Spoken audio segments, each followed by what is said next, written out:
ಎಲ್ಲರಿಗೂ ನಮಸ್ಕಾರ. ಸರ್ಕಾರಿ ಹಿರಿಯ ಪ್ರಾಥಮಿಕ ಶಾಲೆ ಮಾವಿನಕೊಪ್ಪ ಸಾಮಾಜಿಕ ಪರಿಶೋಧನಾ ನಿರ್ದೇಶನಾಲಯ, ಶಾಲಾ ಶಿಕ್ಷಣ ಇಲಾಖೆ ಹೊಸನಗರ ತಾಲೂಕು ಸಮಗ್ರ ಶಿಕ್ಷಣ ಯೋಜನೆ 2023-24ನೇ ಸಾಲಿನ ಸಾಮಾಜಿಕ ಪರಿಶೋಧನಾ ಗ್ರಾಮ ಸಭೆಯನ್ನು ನಾವು ಈ ದಿನ ನಮ್ಮ ಶಾಲೆಯಲ್ಲಿ ಹಮ್ಮಿಕೊಂಡಿದ್ದು, ಈ ಒಂದು ಗ್ರಾಮ ಸಭೆಯ ಯಶಸ್ಸಿಗಾಗಿ ನಾಡಗೀತೆಯೊಂದಿಗೆ ಮೊದಲು ಈ ಗ್ರಾಮ ಸಭೆಯನ್ನು ಪ್ರಾರಂಭಿಸೋಣ. ಸಮಾಜ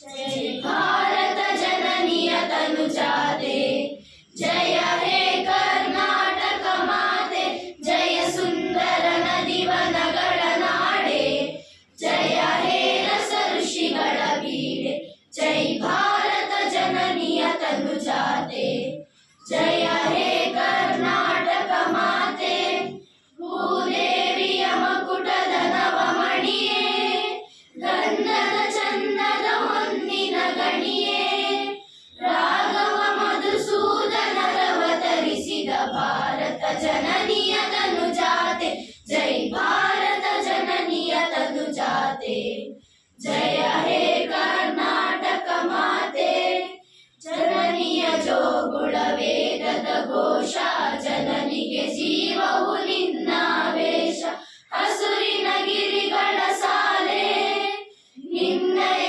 ಕೊರಳಿನ ಮಾಲೆ, ಕಪಿಲ ಪತಂಜಲ ಗೌತಮ ಜಿನನುತ ಭಾರತ ಜನನಿಯ ತನುಜಾತೆ, ಜೈ ಭಾರತ ಜನನಿಯ ತನುಜಾತೆ, ಜಯ ಹೇ ಕರ್ನಾಟಕ ಮಾತೆ, ಸರ್ವ ಜನಾಂಗದ ಶಾಂತಿಯ ತೋಟ, ರಸಿಕರ ಗಂಗಳ ಸೆಳೆಯುವ ನೋಟ, ಹಿಂದೂ ಕ್ರೈಸ್ತ ಮುಸಲ್ಮಾನ, ಪಾರಸಿಕ ಜೈನರು ಧ್ಯಾನ, ಜನಕನ ಹೋಲುವ ದೊರೆಗಳ ಧಾಮ, ಗಾಯಕ ವೈಣಿಕರ ರಾಮ, ಕನ್ನಡ ನುಡಿ ಕುಣಿದಾಡುವ ಗೇಹ, ಕನ್ನಡ ತಾಯಿಯ ಮಕ್ಕಳ ದೇಹ, ಜೈ ಭಾರತ ಜನನಿಯ ತನುಜಾತೆ, ಜಯ ಹೇ ಕರ್ನಾಟಕ ಮಾತೆ, ಜೈ ಸುಂದರ ನದಿ ವನಗಳ ನಾಡೆ, ಜಯ ಹೇ ರಸ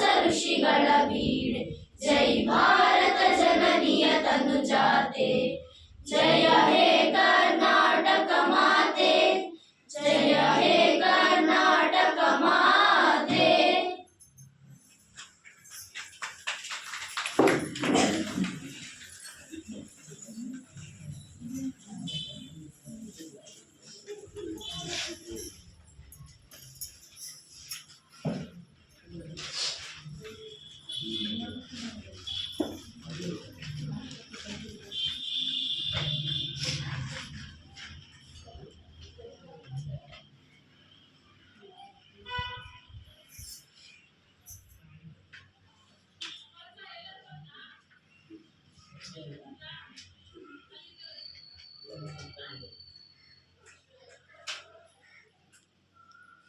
ನಾವು ಈ ದಿನ ಸಾಮಾಜಿಕ ಪರಿಶೋಧನಾ ಗ್ರಾಮ ಸಭೆಯನ್ನು ಹಮ್ಮಿಕೊಂಡಿದ್ದು, ಈ ಒಂದು ಗ್ರಾಮ ಸಭೆಯ ಅಧ್ಯಕ್ಷತೆಯನ್ನು ನಮ್ಮ ಶಾಲೆಯ ದಾನಿಗಳು ಹಾಗೂ ಜೆಸಿಐ ಡೈಮಂಡ್ ಪಂಚಾಯತ್ ಇದರ ಉಪಾಧ್ಯಕ್ಷರಾದಂಥ ಶ್ರೀಮತಿ ಸುಜಾತಾ ಮೇಡಮ್ ಇವರಿಗೆ ಆತ್ಮೀಯವಾದ ಸ್ವಾಗತವನ್ನು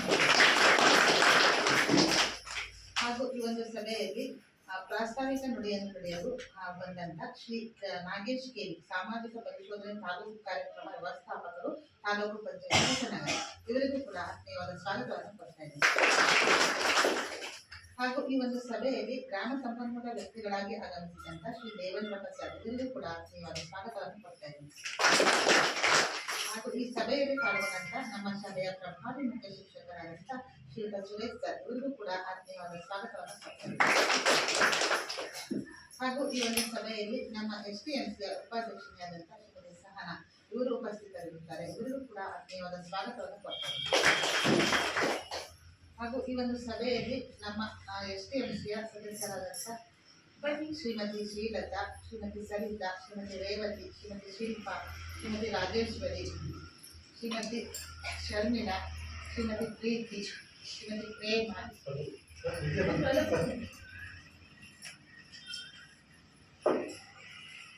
ಇವರು ಕೂಡ ಆಗಮಿಸಿರುತ್ತಾರೆ. ಇವರಿಗೆ ಕೂಡ ಆತ್ಮೀಯವಾದ ಸ್ವಾಗತವನ್ನು ಕೊಡ್ತಾ ಇದ್ದೀನಿ. ಹಾಗೂ ಈ ಒಂದು ಸಭೆಯಲ್ಲಿ ಆಗಮಿಸಿರುವಂತಹ ನಮ್ಮ ಶಾಲೆಯ ಪೋಷಕರಿಗೂ ಆತ್ಮೀಯವಾದ ಸ್ವಾಗತವನ್ನು ಕೊಡ್ತಾ ಇದ್ದೀನಿ. ಹಾಗೂ ಈ ಕಾರ್ಯಕ್ರಮಕ್ಕೆ ಆಗಮಿಸಿರುವಂತಹ ನಮ್ಮ ಶಾಲೆಯ ಸಹಶಿಕ್ಷಕಿಯಾದಂಥ ಶ್ರೀಮತಿ ರಾಧಾ ಮೇಡಮ್ ಇವರಿಗೂ ಕೂಡ ಆತ್ಮೀಯವಾದ ಸ್ವಾಗತವನ್ನು ಕೊಡ್ತಾ ಇದ್ದೀನಿ. ಹಾಗೂ ಈ ಒಂದು ಸಭೆಗೆ ನಮ್ಮ ಶಾಲೆಯ ಎಲ್ಲ ಅತಿಥಿ ಶಿಕ್ಷಕ ವೃಂದದವರಿಗೂ ಕೂಡ ಆತ್ಮೀಯವಾದ ಸ್ವಾಗತವನ್ನು ಕೊಡ್ತಾ ಈ ಸಭೆಯನ್ನು ಕುರಿತು ಪ್ರಾಸ್ತಾವಿಕ ನುಡಿಯನ್ನು ನೀಡಬೇಕಂತ ಹೇಳಿ ಶ್ರೀಯುತ ನಾಗೇಶ್ ಸರ್ ಇವರನ್ನು ಕೇಳ್ಕೊಳ್ತೇನೆ. ಎಲ್ಲರಿಗೂ ನಮಸ್ಕಾರ. 2023-24ನೇ ಸಾಲಿಗೆ ಸಂಬಂಧಪಟ್ಟಂತೆ ಏನು ಸಮಗ್ರ ಶಿಕ್ಷಣ ಯೋಜನೆ ಇದೆ, ಅದಕ್ಕೆ ಸಂಬಂಧಪಟ್ಟಂತೆ ನಾವು ಈ ದಿನ ಸಾಮಾಜಿಕ ಪರಿಶೋಧನೆ ಗ್ರಾಮ ಸಭೆಯನ್ನು ನಡೆಸ್ತಾ ಇರ್ತಕ್ಕಂಥದ್ದು. ಈ ಒಂದು ಸಭೆಯ ಅಧ್ಯಕ್ಷತೆಯನ್ನು ವಹಿಸಿರ್ತಕ್ಕಂಥ ಮೇಡಮ್ ಹಾಗೂ ಉಪಾಧ್ಯಕ್ಷ ಎಲ್ಲ ಸದಸ್ಯರ ಶಿಕ್ಷಕ ಎಲ್ಲ ಪೋಷಕರೇ, ಸಾಮಾಜಿಕ ಪರಿಶೋಧನೆ ಅಂತಕ್ಕಂಥದ್ದು ಶಾಲೆಗಳಲ್ಲಿ ಇದು ಹೊಸದಾಗಿ ಕಾಣ್ತಾ ಇದೆ. ಆದ್ರೆ ಇದು ಗ್ರಾಮ ಪಂಚಾಯಿತಿಗಳಲ್ಲಿ ನಡೀತಕ್ಕಂಥ ಒಂದು ಪ್ರಕ್ರಿಯೆ ಆಗಿದೆ. ಇದು 2010-11ರಿಂದ ಕೂಡ ಗ್ರಾಮ ಪಂಚಾಯಿತಿಗಳು ಏನು NREG ಯೋಜನೆ ಇದೆ, 15ನೇ ಹಣಕಾಸು, ರಾಜ್ಯ ಹಣಕಾಸು ಎಲ್ಲ ಯೋಜನೆಗಳನ್ನ ನಾವು ಅಲ್ಲಿ ಸಾಮಾಜಿಕ ಪರಿಶೋಧನೆ ನಡೆಸ್ತಾ ಇದ್ವಿ. ಆದ್ರೆ ಶಾಲೆಗಳಲ್ಲಿ ಕಳೆದ ಒಂದು 4-5 ವರ್ಷಗಳಿಂದ ಶಾಲೆಗಳಲ್ಲೂ ಕೂಡ ಈ ಸಾಮಾಜಿಕ ಪರಿಶೋಧನೆ ನಡೆಸಬೇಕು ಅಂತಕ್ಕಂಥ ಸರ್ಕಾರ ಆದೇಶ ಇತ್ತು. ಹಾಗಾಗಿ ಏನು ಮಧ್ಯಾಹ್ನದ ಬಿಸಿಯೂಟ ಯೋಜನೆ ಏನಿದೆ ಅದಕ್ಕೆ ಸಂಬಂಧಪಟ್ಟಂತೆ ನಾವು ತಾಲೂಕಿನಲ್ಲಿ 1 ಅಥವಾ 2, 3 ಶಾಲೆಗಳನ್ನ ಆಯ್ಕೆ ಮಾಡಿಬಿಟ್ಟು ನಾವು ಸಾಮಾಜಿಕ ಪರಿಶೋಧನೆ ನಡೆಸ್ಬಿಟ್ಟು ಈಗಾಗಲೇ ವರದಿಯನ್ನ 45 ವರ್ಷಗಳಿಂದ ಸಲ್ಲಿಸ್ತಾ ಇದ್ದೀವಿ. ಆದ್ರೆ ಆ ಒಂದು ಶಾಲೆಗಳಿಗೆ ಮಾತ್ರ ಈ ಒಂದು ಸಾಮಾಜಿಕ ಪರಿಶೋಧನೆ ಅಂದ್ರೆ ಏನು ಅಂತಕ್ಕಂಥದ್ದು ಅದು ಆಗಿದೆ. ಅವರಿಗೆ ಅಲ್ಲಿ ಮಾಡಿ ನಾವು ರಿಪೋರ್ಟ್ ಅನ್ನು ಕಳಿಸಿದ್ದೀವಿ. ಆದ್ರೆ ಕಳೆದ ಸಾಲಿನಿಂದ ಏನು ಈ ಸಮಗ್ರ ಶಿಕ್ಷಣ ಯೋಜನೆ ಅಂತಕ್ಕಂಥದ್ದು ಏನಿದೆ ಇದನ್ನು ಕೂಡ ಸಾಮಾಜಿಕ ಪರಿಶೋಧನೆಗೆ ಒಳಪಡಿಸಬೇಕು, ಮತ್ತೆ ಎಲ್ಲಾ ಶಾಲೆಗಳನ್ನು ಕೂಡ ಸಾಮಾಜಿಕ ಪರಿಶೋಧನೆಗೆ ಒಳಪಡಿಸಬೇಕು ಅಂತಕ್ಕಂಥ ಸರ್ಕಾರದ ಆದೇಶ ಇತ್ತು. ಹಾಗಾಗಿ ಕಳೆದ ಸಾಲಿನಲ್ಲಿ ನಾವು ಒಂದು ತಾಲೂಕಿನಲ್ಲಿ ಒಂದು 20% ಅಷ್ಟು ಶಾಲೆಗಳನ್ನ ಆಯ್ಕೆ ಮಾಡಿದ್ದು ನಾವು ಸಾಮಾಜಿಕ ಪರಿಶೋಧನೆ ನಡೆಸಿ ಈಗಾಗಲೇ ವರದಿಯನ್ನು ಸಲ್ಲಿಸಿದ್ವಿ. ಈ ಸಾರಿಗೂ ಕೂಡ ನಾವು ಒಂದು 20% ಅಷ್ಟು ಶಾಲೆಗಳನ್ನ ಆಯ್ಕೆ ಮಾಡ್ಕೊಂಡಿದ್ದೀವಿ. ನಮಗೆ ಒಂದು 5 ವರ್ಷದ ಅವಧಿ ಇದೆ. ಹಾಗಾಗಿ 5 ವರ್ಷದವರೆಗೆ ನಾವು ಎಲ್ಲಾ ಶಾಲೆಗಳನ್ನು ಕೂಡ ಈ ಸಾಮಾಜಿಕ ಪರಿಶೋಧನೆ ಒಳಪಡಿಸಿದ್ದು ನಾವು ಸರ್ಕಾರಕ್ಕೆ ವರದಿಯನ್ನ ಸಲ್ಲಿಸಬೇಕಾಗಿದೆ.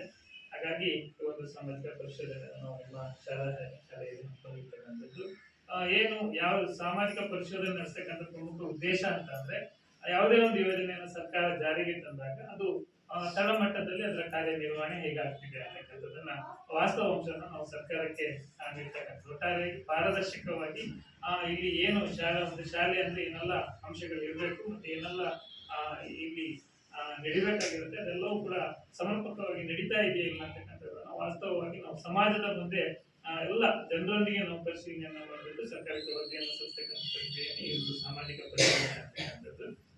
ಹಾಗಾಗಿ ಈ ಸಮಗ್ರ ಶಿಕ್ಷಣ ಯೋಜನೆ ಅಂತಕ್ಕಂಥದ್ದು 2018-19ರಲ್ಲಿ ಜಾರಿಗೆ ಬಂದಿರ್ತಕ್ಕಂಥದ್ದು. ಇದಕ್ಕೆ ಪೂರ್ವದಲ್ಲಿ ಸರ್ವ ಶಿಕ್ಷಾ ಅಭಿಯಾನ ಅಂತಕ್ಕಂಥದ್ದು ಇತ್ತು, ಮಾಧ್ಯಮಿಕ ಶಿಕ್ಷಣ ಅಂತಕ್ಕಂಥದ್ದು ಇತ್ತು, ಮತ್ತೆ ಶಿಕ್ಷಕರ ಶಿಕ್ಷಣ 3 ಯೋಜನೆಗಳು ಬೇರೆ ಬೇರೆಯಾಗಿ ಶಾಲೆಗಳಲ್ಲಿ ಇತ್ತು. ಅದನ್ನೆಲ್ಲ ಒಟ್ಟುಗೂಡಿಸ್ಬಿಟ್ಟು ಸಮಗ್ರ ಶಿಕ್ಷಣ ಯೋಜನೆ ಅಂತಕ್ಕಂಥದ್ದನ್ನು ಸರ್ಕಾರ ಜಾರಿಗೆ ತಂದಿರ್ತಕ್ಕಂಥದ್ದು. ಇದರ ಉದ್ದೇಶ ಅಂತಂದ್ರೆ ಈ ಒಂದು ಶಾಲಾ ವ್ಯಾಪ್ತಿಯಲ್ಲಿ ಯಾವುದೇ ಮಗು ಕಲಿಕೆಯಿಂದ ಹೊರಗಡೆ ಯಾರಾದ್ರೂ ಮಕ್ಕಳು ಶಾಲೆ ಬಿಟ್ಟ ಮಕ್ಕಳಿಂದ ಅವ್ರನ್ನ ಶಾಲೆಗೆ ಕರೆತಂದು ಅವರಿಗೆ ಶಿಕ್ಷಣವನ್ನು ಒದಗಿಸಬೇಕು ಅಂತಕ್ಕಂಥದ್ದು.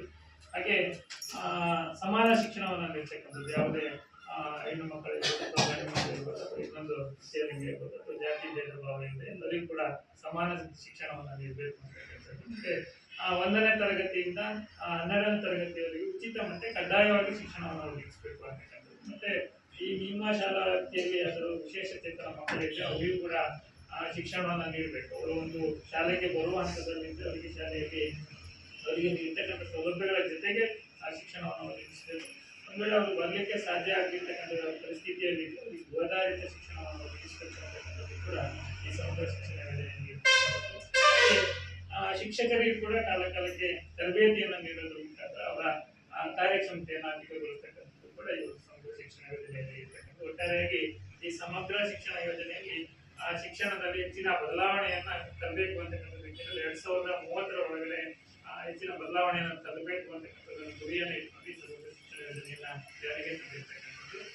ಇದರಲ್ಲಿ ನಾವು ಸಾಮಾಜಿಕ ಪರಿಶೋಧನೆ ಏನು ಮಾಡಬೇಕು ಅಂತಕ್ಕಂಥ ಸರ್ಕಾರ ಹೇಳಿದೆ ಅಂತಂದ್ರೆ ನಮ್ಗೆ ಒಟ್ಟು 134 ಅಂಶಗಳ ಕುರಿತಂತೆ ಒಂದು ವರದಿಯನ್ನ ಸರ್ಕಾರ ಕೇಳಿರ್ತಕ್ಕಂಥದ್ದು. ಅದಕ್ಕೆ ಸಂಬಂಧಪಟ್ಟಂತೆ ನಾವು ಶಾಲೆಗಳಲ್ಲಿ ಪರಿಶೀಲನೆಯನ್ನ ಮಾಡಬೇಕಾಗುತ್ತೆ. ಅದರಲ್ಲಿ ಮಕ್ಕಳಿಗೆ ಸಂಬಂಧಪಟ್ಟಂತೆ ಏನು ಮಕ್ಕಳಿಗೆ ಈ ಒಂದು ಶಾಲೆಯಲ್ಲಿ ಉಚಿತವಾಗಿ ಇರತಕ್ಕಂಥ ಏನು ಸಮವಸ್ತ್ರ ಇದೆ, ಶೂಶಾಸ್ತ್ರಗಳಿದೆ, ಮತ್ತೆ ಪಠ್ಯಪುಸ್ತಕಗಳಿದೆ, ಇವೆಲ್ಲವೂ ಕೂಡ ಅವರಿಗೆ ಸಮರ್ಪಕವಾಗಿ ತಲುಪ್ತಾ ಇದೆಯಲ್ಲ ಅಂತಕ್ಕಂಥದ್ದನ್ನು ನಾವು ಪರಿಶೀಲನೆ ಮಾಡಬೇಕಾಗುತ್ತೆ.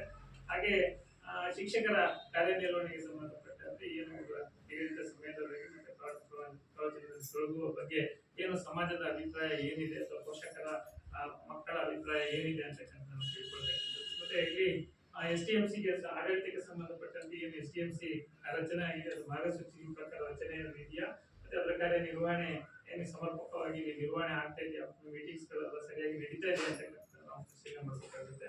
ಹಾಗೆ ಶಾಲೆಗೆ ಸಂಬಂಧಪಟ್ಟಂತೆ ಏನು ಹಣಕಾಸು ಏನು ಬರುತ್ತೆ ಅದಕ್ಕೆ ಸಂಬಂಧಪಟ್ಟಂತೆ ಸರಿಯಾಗಿ ಅದರ ನಿರ್ವಹಣೆ ಆಗಿದೆಯಾ ಅಂತಕ್ಕಂಥದ್ದು ನೋಡ್ತಕ್ಕಂಥದ್ದು. ಮತ್ತೆ ಇಲ್ಲಿ ಭೌತಿಕವಾಗಿ ಇರ್ತಕ್ಕಂಥ ಏನು ಗ್ರಂಥಾಲಯ ವ್ಯವಸ್ಥೆ ಇರ್ಬೋದು, ಮತ್ತೆ ಶಾಲಾ ಕೊಠಡಿಗಳ ವ್ಯವಸ್ಥೆ ಇರ್ಬೋದು, ಶೌಚಾಲಯದ ವ್ಯವಸ್ಥೆಗಳಿರ್ಬೋದು, ಇವೆಲ್ಲವೂ ಕೂಡ ಹೇಗಿದೆ ಅಂತಕ್ಕಂಥದ್ದು. ಮತ್ತೆ ಈ ಶಾಲೆಯ ಬಗ್ಗೆ ಪೋಷಕರ ಸಾರ್ವಜನಿಕ ಅಭಿಪ್ರಾಯ ಏನಿದೆ ಅಂತಕ್ಕಂಥದ್ದನ್ನು ನಾವು ಪರಿಶೀಲನೆ ಮಾಡಬೇಕಾಗುತ್ತೆ. ಸಾಮಾಜಿಕ ಪರಿಶೋಧನೆ ಅಂತಂದ್ರೆ ನೀವು ನೋಡಿರ್ಬೋದು, ಎಲ್ಲ ಆಡಿಟ್ಗಳು ಕೂಡ ನಾವು ದಾಖಲಾತಿಗಳನ್ನ ನೋಡ್ತೀವಿ. ಹಾಗೆ ವರದಿಯನ್ನು ಸರ್ಕಾರಕ್ಕೆ ಸಲ್ಲಿಸ್ತಕ್ಕಂಥದ್ದು ಇರುತ್ತೆ. ಯಾವುದೇ ಜನರನ್ನ ಕೂರಿಸ್ಬಿಟ್ಟು ನಾವು ವರದಿಯನ್ನು ಒಪ್ಪಿಸ್ತಕ್ಕಂಥದ್ದು ಇರಲ್ಲ. ಆದ್ರೆ ಸಾಮಾಜಿಕ ಪರಿಶೋಧನೆ ಅಂತಕ್ಕಂಥದ್ದು ಇದು ವಿಭಿನ್ನ ಪ್ರಕ್ರಿಯೆ ಆಗಿರ್ತಕ್ಕಂಥದ್ದು. ನಾವು ದಾಖಲಾತಿಗಳನ್ನ ನೋಡೋದ್ರ ಜೊತೆಗೆ ಫಲಾನುಭವಿಗಳನ್ನ ಸಂದರ್ಶಿಸೋದು, ಮತ್ತೆ ಅವರೊಂದಿಗೆ ಮಾಹಿತಿಯನ್ನು ತೆಗೆದುಕೊಳ್ಳೋದ್ರ ಜೊತೆಗೆ ಮತ್ತೆ ಈ ಎಲ್ಲ ಅಂಶಗಳ ಒಂದು ವರದಿಯನ್ನ ಮಾಡಿಬಿಟ್ಟು ವರದಿಯನ್ನು ನಾವು ಗ್ರಾಮ ಸಭೆ ಅಥವಾ ಪೋಷಕರ ಸಭೆಯನ್ನ ಕರೆದ್ಬಿಟ್ಟು ಸಭೆಯ ಮುಂದೆ ಎಲ್ಲವನ್ನು ಓದಿ ತಿಳಿಸಿ ಮತ್ತೆ ನಾವು ಚರ್ಚೆ ಮಾಡಬೇಕು. ಇಲ್ಲಿ ಉತ್ತಮ ಅಂಶಗಳಿರ್ಬೋದು ಅಥವಾ ಲೋಪದೋಷಗಳಿರ್ಬೋದು, ಏನೇ ಇದ್ರೂ ಕೂಡ ನಾವು ಸಭೆ ಮುಂದೆ ನೇರವಾಗಿ ತಿಳಿಸ್ತೀವಿ. ಇಲ್ಲಿ ಚರ್ಚೆ ಮಾಡಿ ಸಾರ್ವಜನಿಕವಾಗಿ ಚರ್ಚೆ ಮಾಡಿ ಸರ್ಕಾರಕ್ಕೆ ವರದಿಯನ್ನು ಸಲ್ಲಿಸ್ತಕ್ಕಂಥದ್ದು. ಇಲ್ಲಿ ಯಾವುದೇ ವಿಷಯಗಳನ್ನ ಮುಚ್ಚುಮರೆ ಮಾಡ್ತಕ್ಕಂಥದ್ದು ಇರಲ್ಲ. ಎಲ್ಲವೂ ಕೂಡ ಚೆನ್ನಾಗಿರ್ತೀವಿ, ಎಲ್ಲ ಕೂಡ ಪಾರದರ್ಶಕವಾಗಿ ಇರಬೇಕು ಅಂತಕ್ಕಂಥದ್ದು. ನಾವು ಈ ಕಾರ್ಯಕ್ರಮವನ್ನ ಎಲ್ಲ ಗ್ರಾಮ ಪಂಚಾಯತಿಗಳಲ್ಲಿ ಮಾಡ್ತಕ್ಕಂಥ ಸಂದರ್ಭದಲ್ಲಿ ಕೂಡ ನಾವು ಯೂಟ್ಯೂಬ್ ಲೈವ್ ಅಲ್ಲೇ ಈ ಕಾರ್ಯಕ್ರಮವನ್ನು ಮಾಡ್ತೀವಿ. ಎಲ್ಲರೂ ಕೂಡ ವೀಕ್ಷಣೆ ಮಾಡ್ಬೋದು. ಇಲ್ಲೂ ಕೂಡ ನಾವು ಮಾಡ್ಬೇಕಾಗಿತ್ತು, ಅದು ತಾಂತ್ರಿಕ ಸಮಸ್ಯೆ ಇರೋದ್ರಿಂದ ನಾವು ಅದನ್ನ ವಿಡಿಯೋ ಮಾಡ್ಕೊಂಡಿದ್ದೀವಿ. ನಂತರ ಅದನ್ನ ಯೂಟ್ಯೂಬ್ಗೆ ಅಪ್ಲೋಡ್ ಮಾಡ್ತೀವಿ. ಅದನ್ನ ವೀಕ್ಷಣೆ ಮಾಡ್ಬೋದು. ಎಲ್ಲವೂ ಕೂಡ ಪಾರದರ್ಶಕವಾಗಿ ಇರುತ್ತೆ, ಎಲ್ಲರೂ ಕೂಡ ಗಮನಿಸಬಹುದು. ಹಾಗಾಗಿ ನಾವು ಏನು ಅಂಶಗಳನ್ನ ಗಮನಿಸಬೇಕು ಅಂತ ಸರ್ಕಾರ ಹೇಳಿದೆ, ಆ ಎಲ್ಲ ಅಂಶಗಳನ್ನ ನಿಮ್ಮ ಮುಂದೆ ತಿಳಿಸ್ತೀವಿ. ಆ ಎಲ್ಲ ವಿಷಯಗಳ ಬಗ್ಗೆ ನೀವು ಕೂಡ ಮುಕ್ತವಾಗಿ ಚರ್ಚೆ ಮಾಡ್ಲಿಕ್ಕೆ ಅವಕಾಶ ಇದೆ. ಹಾಗಾಗಿ ಎಲ್ಲವನ್ನು ವಾಸ್ತವ ಅಂಶವನ್ನು ನಾವು ಸರ್ಕಾರಕ್ಕೆ ವರದಿಯನ್ನ ಸಲ್ಲಿಸೋಣ ಅಂತ ಹೇಳ್ತಾ ಎಲ್ಲರೂ ಕೂಡ ಮುಕ್ತವಾಗಿ ಚರ್ಚೆಯಲ್ಲಿ ಭಾಗವಹಿಸಿ ಅಂತ ಹೇಳ್ತಾ ನಮಗೆ ಪ್ರಾಸ್ತಾವಿಕವಾಗಿ ಮಾತಾಡಲಿಕ್ಕೆ ಅವಕಾಶ ಕೊಡಿ. ಸಭೆಯ ಕುರಿತು ಪ್ರಾಸ್ತಾವಿಕ ನುಡಿಯನ್ನು ನುಡಿದಂತ ಶ್ರೀಯುತರಿಗೆ ಧನ್ಯವಾದಗಳು. ಇದೀಗ ವರದಿ ಮಂಡನೆ ಶ್ರೀಯುತ ದೇವೇಂದ್ರ ಪ್ರಸಾದ್ ಇವರಿಂದ.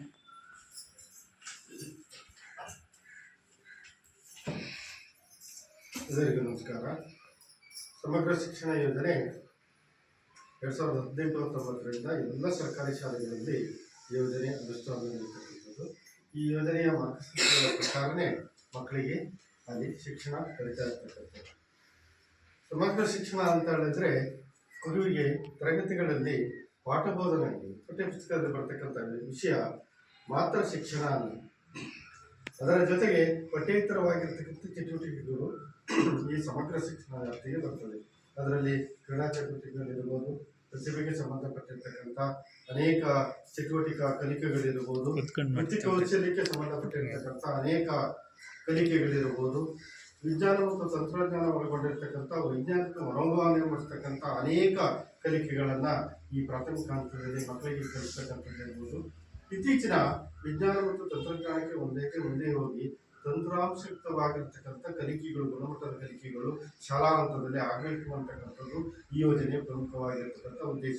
ಹಾಗಾಗಿ ಡಿಜಿಟಲ್ ಮಾಧ್ಯಮಗಳ ಮೂಲಕ ಸ್ಮಾರ್ಟ್ ಎಜುಕೇಶನ್ ಅಂತಕ್ಕಂಥ ತಂತ್ರಾಂಶಯುಕ್ತವಾಗಿರ್ತಕ್ಕಂಥ ಗುಣಮಟ್ಟದ ಶಿಕ್ಷಣ ದೊರೆಯಬೇಕು ಅಂತಕ್ಕಂಥ ಉದ್ದೇಶವನ್ನು ಇಟ್ಕೊಂಡು ಈ ಎಲ್ಲ ಅಂಶಗಳನ್ನು ಅಳವಡಿಸಿ ಸಮಗ್ರವಾಗಿರ್ತಕ್ಕಂಥ ಶಿಕ್ಷಣ ಮಗುವಿಗೆ ದೊರೆಯಬೇಕು ಅಂತಕ್ಕಂಥದ್ದು ಈ ಯೋಜನೆಯ ಪ್ರಮುಖವಾಗಿರ್ತಕ್ಕಂಥ ಉದ್ದೇಶ. ಹಾಗಾಗಿ ಆ ಎಲ್ಲ ಅಂಶಗಳನ್ನು ಈ ಯೋಜನೆಯಲ್ಲಿ 134 ಮಾರ್ಗಸೂಚಿ ಅಂಶಗಳನ್ನು ಅಳವಡಿಸಿಕೊಂಡು ಶಾಲೆಯನ್ನು ನಿರ್ವಹಣೆ ಮಾಡಬೇಕು, ಮಕ್ಕಳಿಗೆ ಶಿಕ್ಷಣವನ್ನು ಶಾಲೆ ನೀಡಬೇಕು ಅಂತಕ್ಕಂಥದ್ದನ್ನು ಮಾರ್ಗಸೂಚಿಯಲ್ಲಿ ತಿಳಿಸಿದೆ.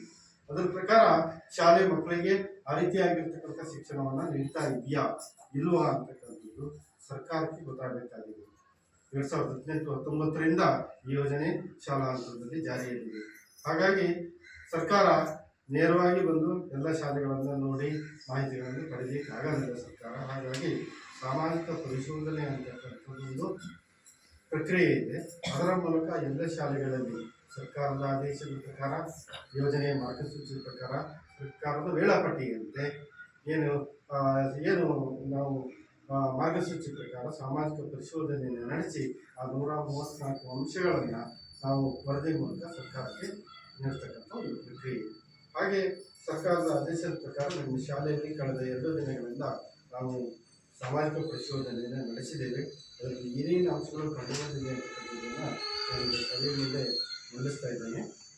2023-24ನೇ ಸಾಲಿನಲ್ಲಿ ಈ ಶಾಲೆಯಲ್ಲಿ ವಿದ್ಯಾರ್ಥಿಗಳ ಸಂಖ್ಯೆ 72 ವಿದ್ಯಾರ್ಥಿಗಳು ಕಲಿಕೆಯನ್ನು ಮಾಡ್ತಾ ಇದ್ರು.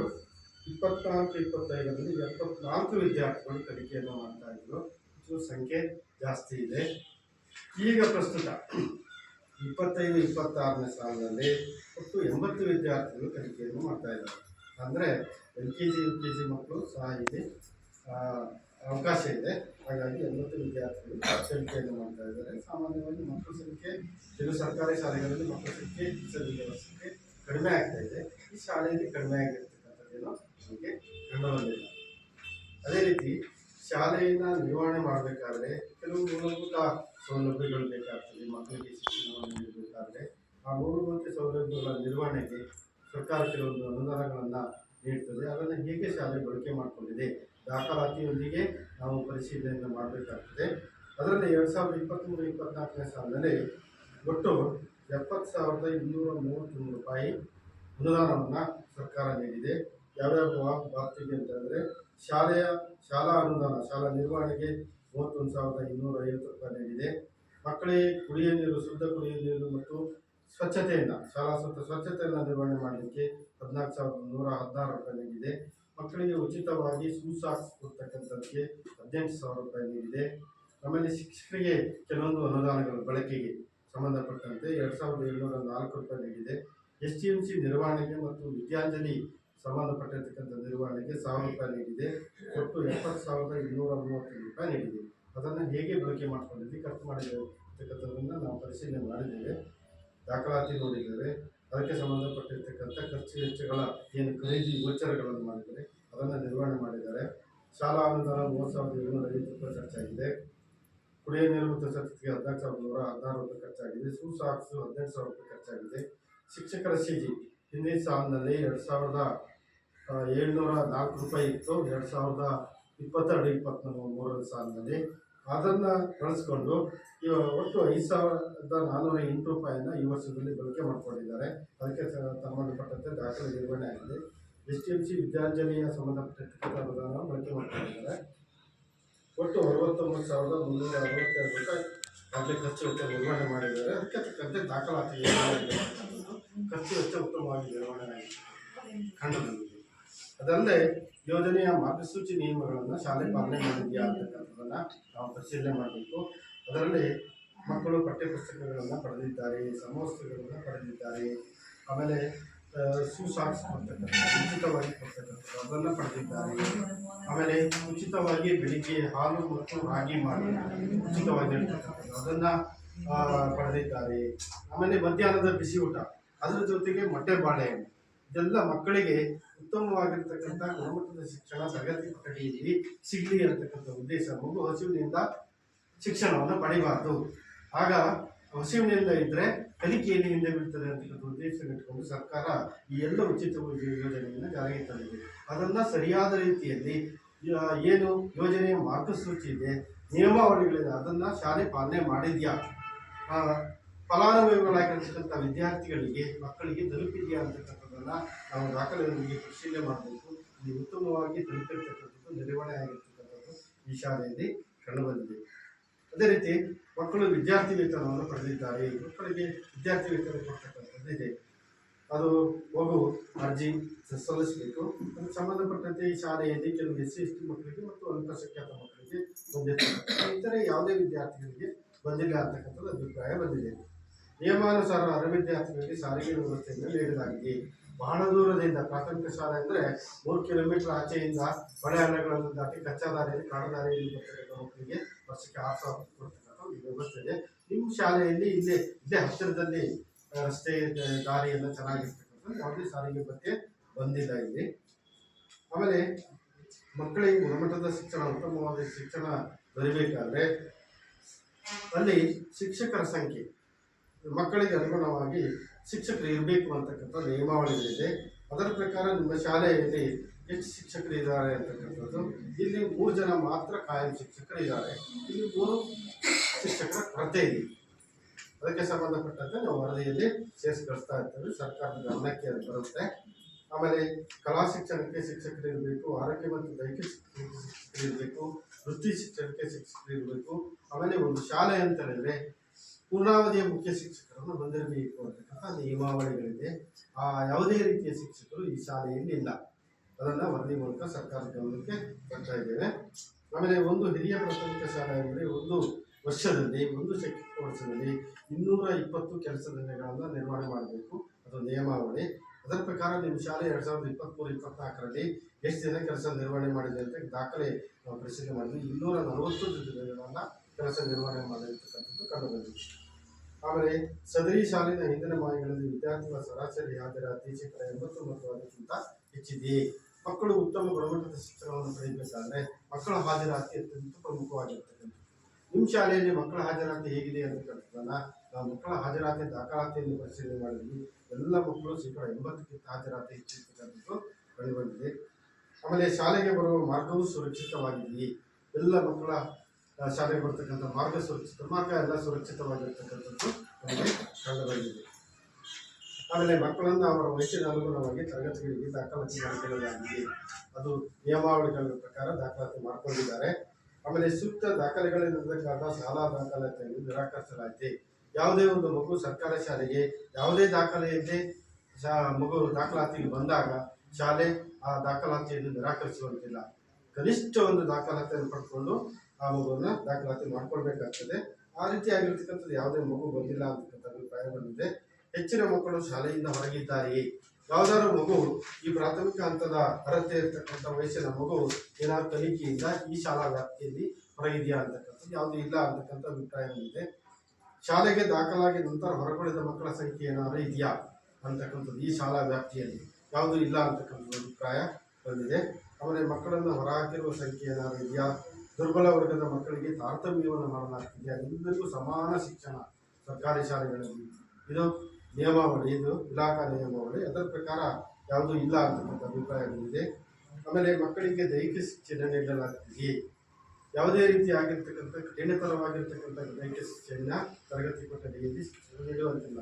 ಮಕ್ಕಳ ಮನವೊಲಿಸಿ ಪಾಠ ಪ್ರವಚನಗಳನ್ನು ನಿರ್ವಹಣೆ ಮಾಡಬೇಕು ಅಂತ ಅದೇ ರೀತಿ ಮಾಡ್ತಾ ಇದ್ದೀವಿ ಅಂತ ಅಭಿಪ್ರಾಯ ಬಂದಿದೆ. ಮಕ್ಕಳನ್ನು ಮಾನಸಿಕ ಕಿರುಕುಳಕ್ಕೆ ಒಳಪಡಿಸಲಾಗ್ತಿದೆಯೇ, ಯಾವುದಾದ ರೀತಿಯಲ್ಲಿ ಮಾನಸಿಕ ಕಿರುಕುಳಕ್ಕೆ ಒಳಪಡಿಸಲಾಗ್ತಿದೆಯೇ, ಆ ರೀತಿಯನ್ನಾದರೆ ಮಗು ಕಲಿಕೆಯಲ್ಲಿ ಹಿಂದೆ ಬಿಡ್ತಿದೆ ಅಂತಕ್ಕಂಥದ್ದು, ಆ ರೀತಿಯಾಗಿರ್ತಕ್ಕಂಥದ್ದು ಯಾವುದು ಇಲ್ಲ ಅಂತಕ್ಕಂಥದ್ದು ಅಭಿಪ್ರಾಯ ಬಂದಿದೆ. ಮಕ್ಕಳನ್ನು ಲೈಂಗಿಕ ಕಿರುಕುಳಕ್ಕೆ ಒಳಪಡಿಸಲಾಗ್ತಿದೆಯೇ, ಈ ರೀತಿಯಾಗಿರ್ತಕ್ಕಂಥದ್ದು ನಡೆದಿರ್ತಕ್ಕಂಥದ್ದು ನಾವು ನಮ್ಮ ಬೇರೆ ಬೇರೆ ಪ್ರದೇಶಗಳಲ್ಲಿ ನಾವು ಮಾಧ್ಯಮಗಳ ಮೂಲಕ ನಾವು ತಿಳ್ಕೊಂಡಿದ್ದೇವೆ. ಈ ಶಾಲಾ ವ್ಯಾಪ್ತಿಯಲ್ಲಿ ಏನಾದ್ರು ಇದೆಯಾ, ಇದರಿಂದ ಏನಾದ್ರು ಮಗುವಿಗೆ ಆದರೆ ಅದು ವಿಶೇಷವಾಗಿ ಹೆಣ್ಮಕ್ಳಿಗಾದರೆ ಅದೇನಾಗ್ತದೆ, ಕಲಿಕೆಯಲ್ಲಿ ಹಿಂದೆ ಬೀಳ್ತದೆ, ಆಮೇಲೆ ಶಿಕ್ಷಣದಿಂದ ವಂಚಿತರಾಗ್ತಕ್ಕಂಥ ಸಂದರ್ಭ ಬರುತ್ತದೆ. ಹಾಗಾಗಿ ಇವು ಯಾವುದು ನಡೀಬಾರದು ಅಂತಕ್ಕಂಥದ್ದು ಯೋಜನೆಯ ಪ್ರಮುಖ ಉದ್ದೇಶ. ಏನಾದ್ರು ನಿಮ್ಮ ಶಾಲಾ ವ್ಯಾಪ್ತಿಯಲ್ಲಿ ಇದೆಯಾ ಅಂತಕ್ಕಂಥದ್ದನ್ನು ನಾವು ಪರಿಶೀಲನೆ ಮಾಡಿದ್ವಿ. ಯಾವುದೂ ಇಲ್ಲ ಅಂತಕ್ಕಂಥದ್ದು ಅಭಿಪ್ರಾಯ ಬಂದಿದೆ. ಅಕಸ್ಮಾತ್ ಏನಾದ್ರು ಇದ್ದರೆ ನೀವು ಈ ಸಭೆಯಲ್ಲಿ ತಮ್ಮ ಅಭಿಪ್ರಾಯವನ್ನು ಹೇಳ್ಬೋದು. ಆಮೇಲೆ ವಿಶೇಷ ಅಗತ್ಯಗಳ ಮಕ್ಕಳನ್ನು ಗುರುತಿಸಿ ಮೌಲ್ಯಾಂಕನ ಮಾಡಲಾಗಿದೆ. ಮಗು ಅಂಗವೈಕಲ್ಯತೆಯನ್ನು ಬುದ್ಧಿಮಾಂದ್ಯ ಹೊಂದಿರತಕ್ಕಂಥ ಮಗು, ಆ ರೀತಿಯಾಗಿರ್ತಕ್ಕಂಥ ಮಗುವನ್ನು ಗುರುತು ಮಾಡಬೇಕು. ಅವರಿಗೆ ಮಾಡಿ ಅಂಥ ಮಗು ಇದೆಯಾ ಅಂತಕ್ಕಂಥದ್ದನ್ನು ನಾವಿಲ್ಲಿ 3 ನನ್ನ ಮಕ್ಕಳಿದ್ದಾರೆ ಆ ರೀತಿಯಾಗಿರ್ತಕ್ಕಂಥದ್ದು. ಒಂದು ಮಗು ಪಂಕಜ್ ಅಂತಕ್ಕಂಥದ್ದು 2ನೇ ತರಗತಿ, ಇದು ಗೃಹಾಧಾರಿತ ಮಗು, ಹೋಮ್ ಬೇಸ್ಡ್ ಅಂತಕ್ಕಂಥದ್ದು. ಆಮೇಲೆ 2 ಮಕ್ಕಳು ಇದ್ದಾರೆ, ಒಂದು ಧ್ರುವ BM ಅಂತಕ್ಕಂಥದ್ದು 3ನೇ ತರಗತಿ, ಒಂದು ಪನ್ನಗ ಸೂರಜ್ ಅಂತಕ್ಕಂಥದ್ದು 4ನೇ ತರಗತಿ. ಈ 2 ಮಕ್ಕಳು ಶಾಲೆಗೆ ಬರ್ತಾ ಇದ್ದಾರೆ. ಇವರಿಗೆ ಸಂಬಂಧಪಟ್ಟಿರ್ತಕ್ಕಂಥ ವಿಶೇಷವಾಗಿರ್ತಕ್ಕಂಥ ಶಿಕ್ಷಣವನ್ನು ನೀಡ್ತಕ್ಕಂಥದ್ದು, ಆಮೇಲೆ ಅವರಿಗೆ ಕೆಲವೊಂದು ಸರ್ಕಾರದಿಂದ ಭತ್ಯೆಗಳು ಬರ್ತದೆ, ಅದನ್ನ ಮಾಹಿತಿಗಳನ್ನು ಸರ್ಕಾರಕ್ಕೆ ನೀಡಿ ಆ ಮಕ್ಕಳಿಗೆ ಒದಗಿಸ್ತಕ್ಕಂಥದ್ದು ಶಾಲೆ ಮಾಡ್ತಕ್ಕಂಥದ್ದು. ಹಾಗಾಗಿ ನೋಡಿದಾಗ ಈ 3 ಮಕ್ಕಳಿಗೆ ವರ್ಷದಲ್ಲಿ 3,500 ರೂಪಾಯಿ ವಿಶೇಷವಾಗಿರ್ತಕ್ಕಂಥ ಭತ್ಯೆ ಬಂದಿರತಕ್ಕಂಥದ್ದು ಕಂಡು ಬಂದಿದೆ. ಆಮೇಲೆ ಗೃಹಾಧಾರಿತ ಮಗು ಇದೆಯಲ್ಲ, ಅದು ಮನೆಯಲ್ಲೇ ಇರ್ತಕ್ಕಂಥದ್ದು. ಏನು ಸರ್ಕಾರದಿಂದ ಉಚಿತವಾಗಿರ್ತಕ್ಕಂಥ ವ್ಯವಸ್ಥೆಗಳು ಏನು ಬರ್ತಾ ಇದೆ, ಬೆಳಿಗ್ಗೆ ಹಾಲಿರ್ಬೋದು, ಊಟದ ಪರಿಕರಗಳಿರ್ಬೋದು, ಮೊಟ್ಟೆ ಬಾಳೆಹಣ್ಣು ಇರ್ಬೋದು, ಅದನ್ನು ಆ ಮಗುವಿಗೆ ನೀಡಬೇಕು ಅಂತಕ್ಕಂಥದ್ದು, ಅದನ್ನು ನಾವು ನೀಡ್ತಾ ಇದ್ದೀವಿ ಅಂತಕ್ಕಂಥ ಅಭಿಪ್ರಾಯವನ್ನು ಶಿಕ್ಷಕರು ಹೇಳಿದ್ದಾರೆ. ಆ ಪೋಷಕರು ನಾವು ಪಡಿತಾ ಇದ್ದೀವಿ ಅಂತಕ್ಕಂಥ ಅಭಿಪ್ರಾಯವನ್ನು ಹೇಳಿದ್ದಾರೆ.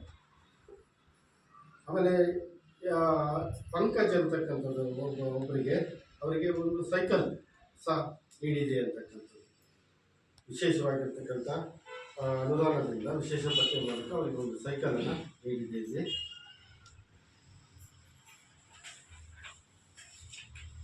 ಆಮೇಲೆ ಒಂದು ಶಾಲೆ ಅಂತ ಹೇಳಿದ್ರೆ ಒಂದು ಉತ್ತಮವಾಗಿರ್ತಕ್ಕಂಥ ಮಕ್ಕಳಿಗೆ ಶಿಕ್ಷಣ ದೊರೆಯಬೇಕಾದ್ರೆ ಒಂದು ಉತ್ತಮವಾಗಿರ್ತಕ್ಕಂಥ ಶಾಲಾ ಪರಿಸರ ಇರಬೇಕು, ಒಂದು ಉತ್ತಮವಾಗಿರ್ತಕ್ಕಂಥ ಶಾಲಾ ಕಟ್ಟಡಗಳಿರಬೇಕು.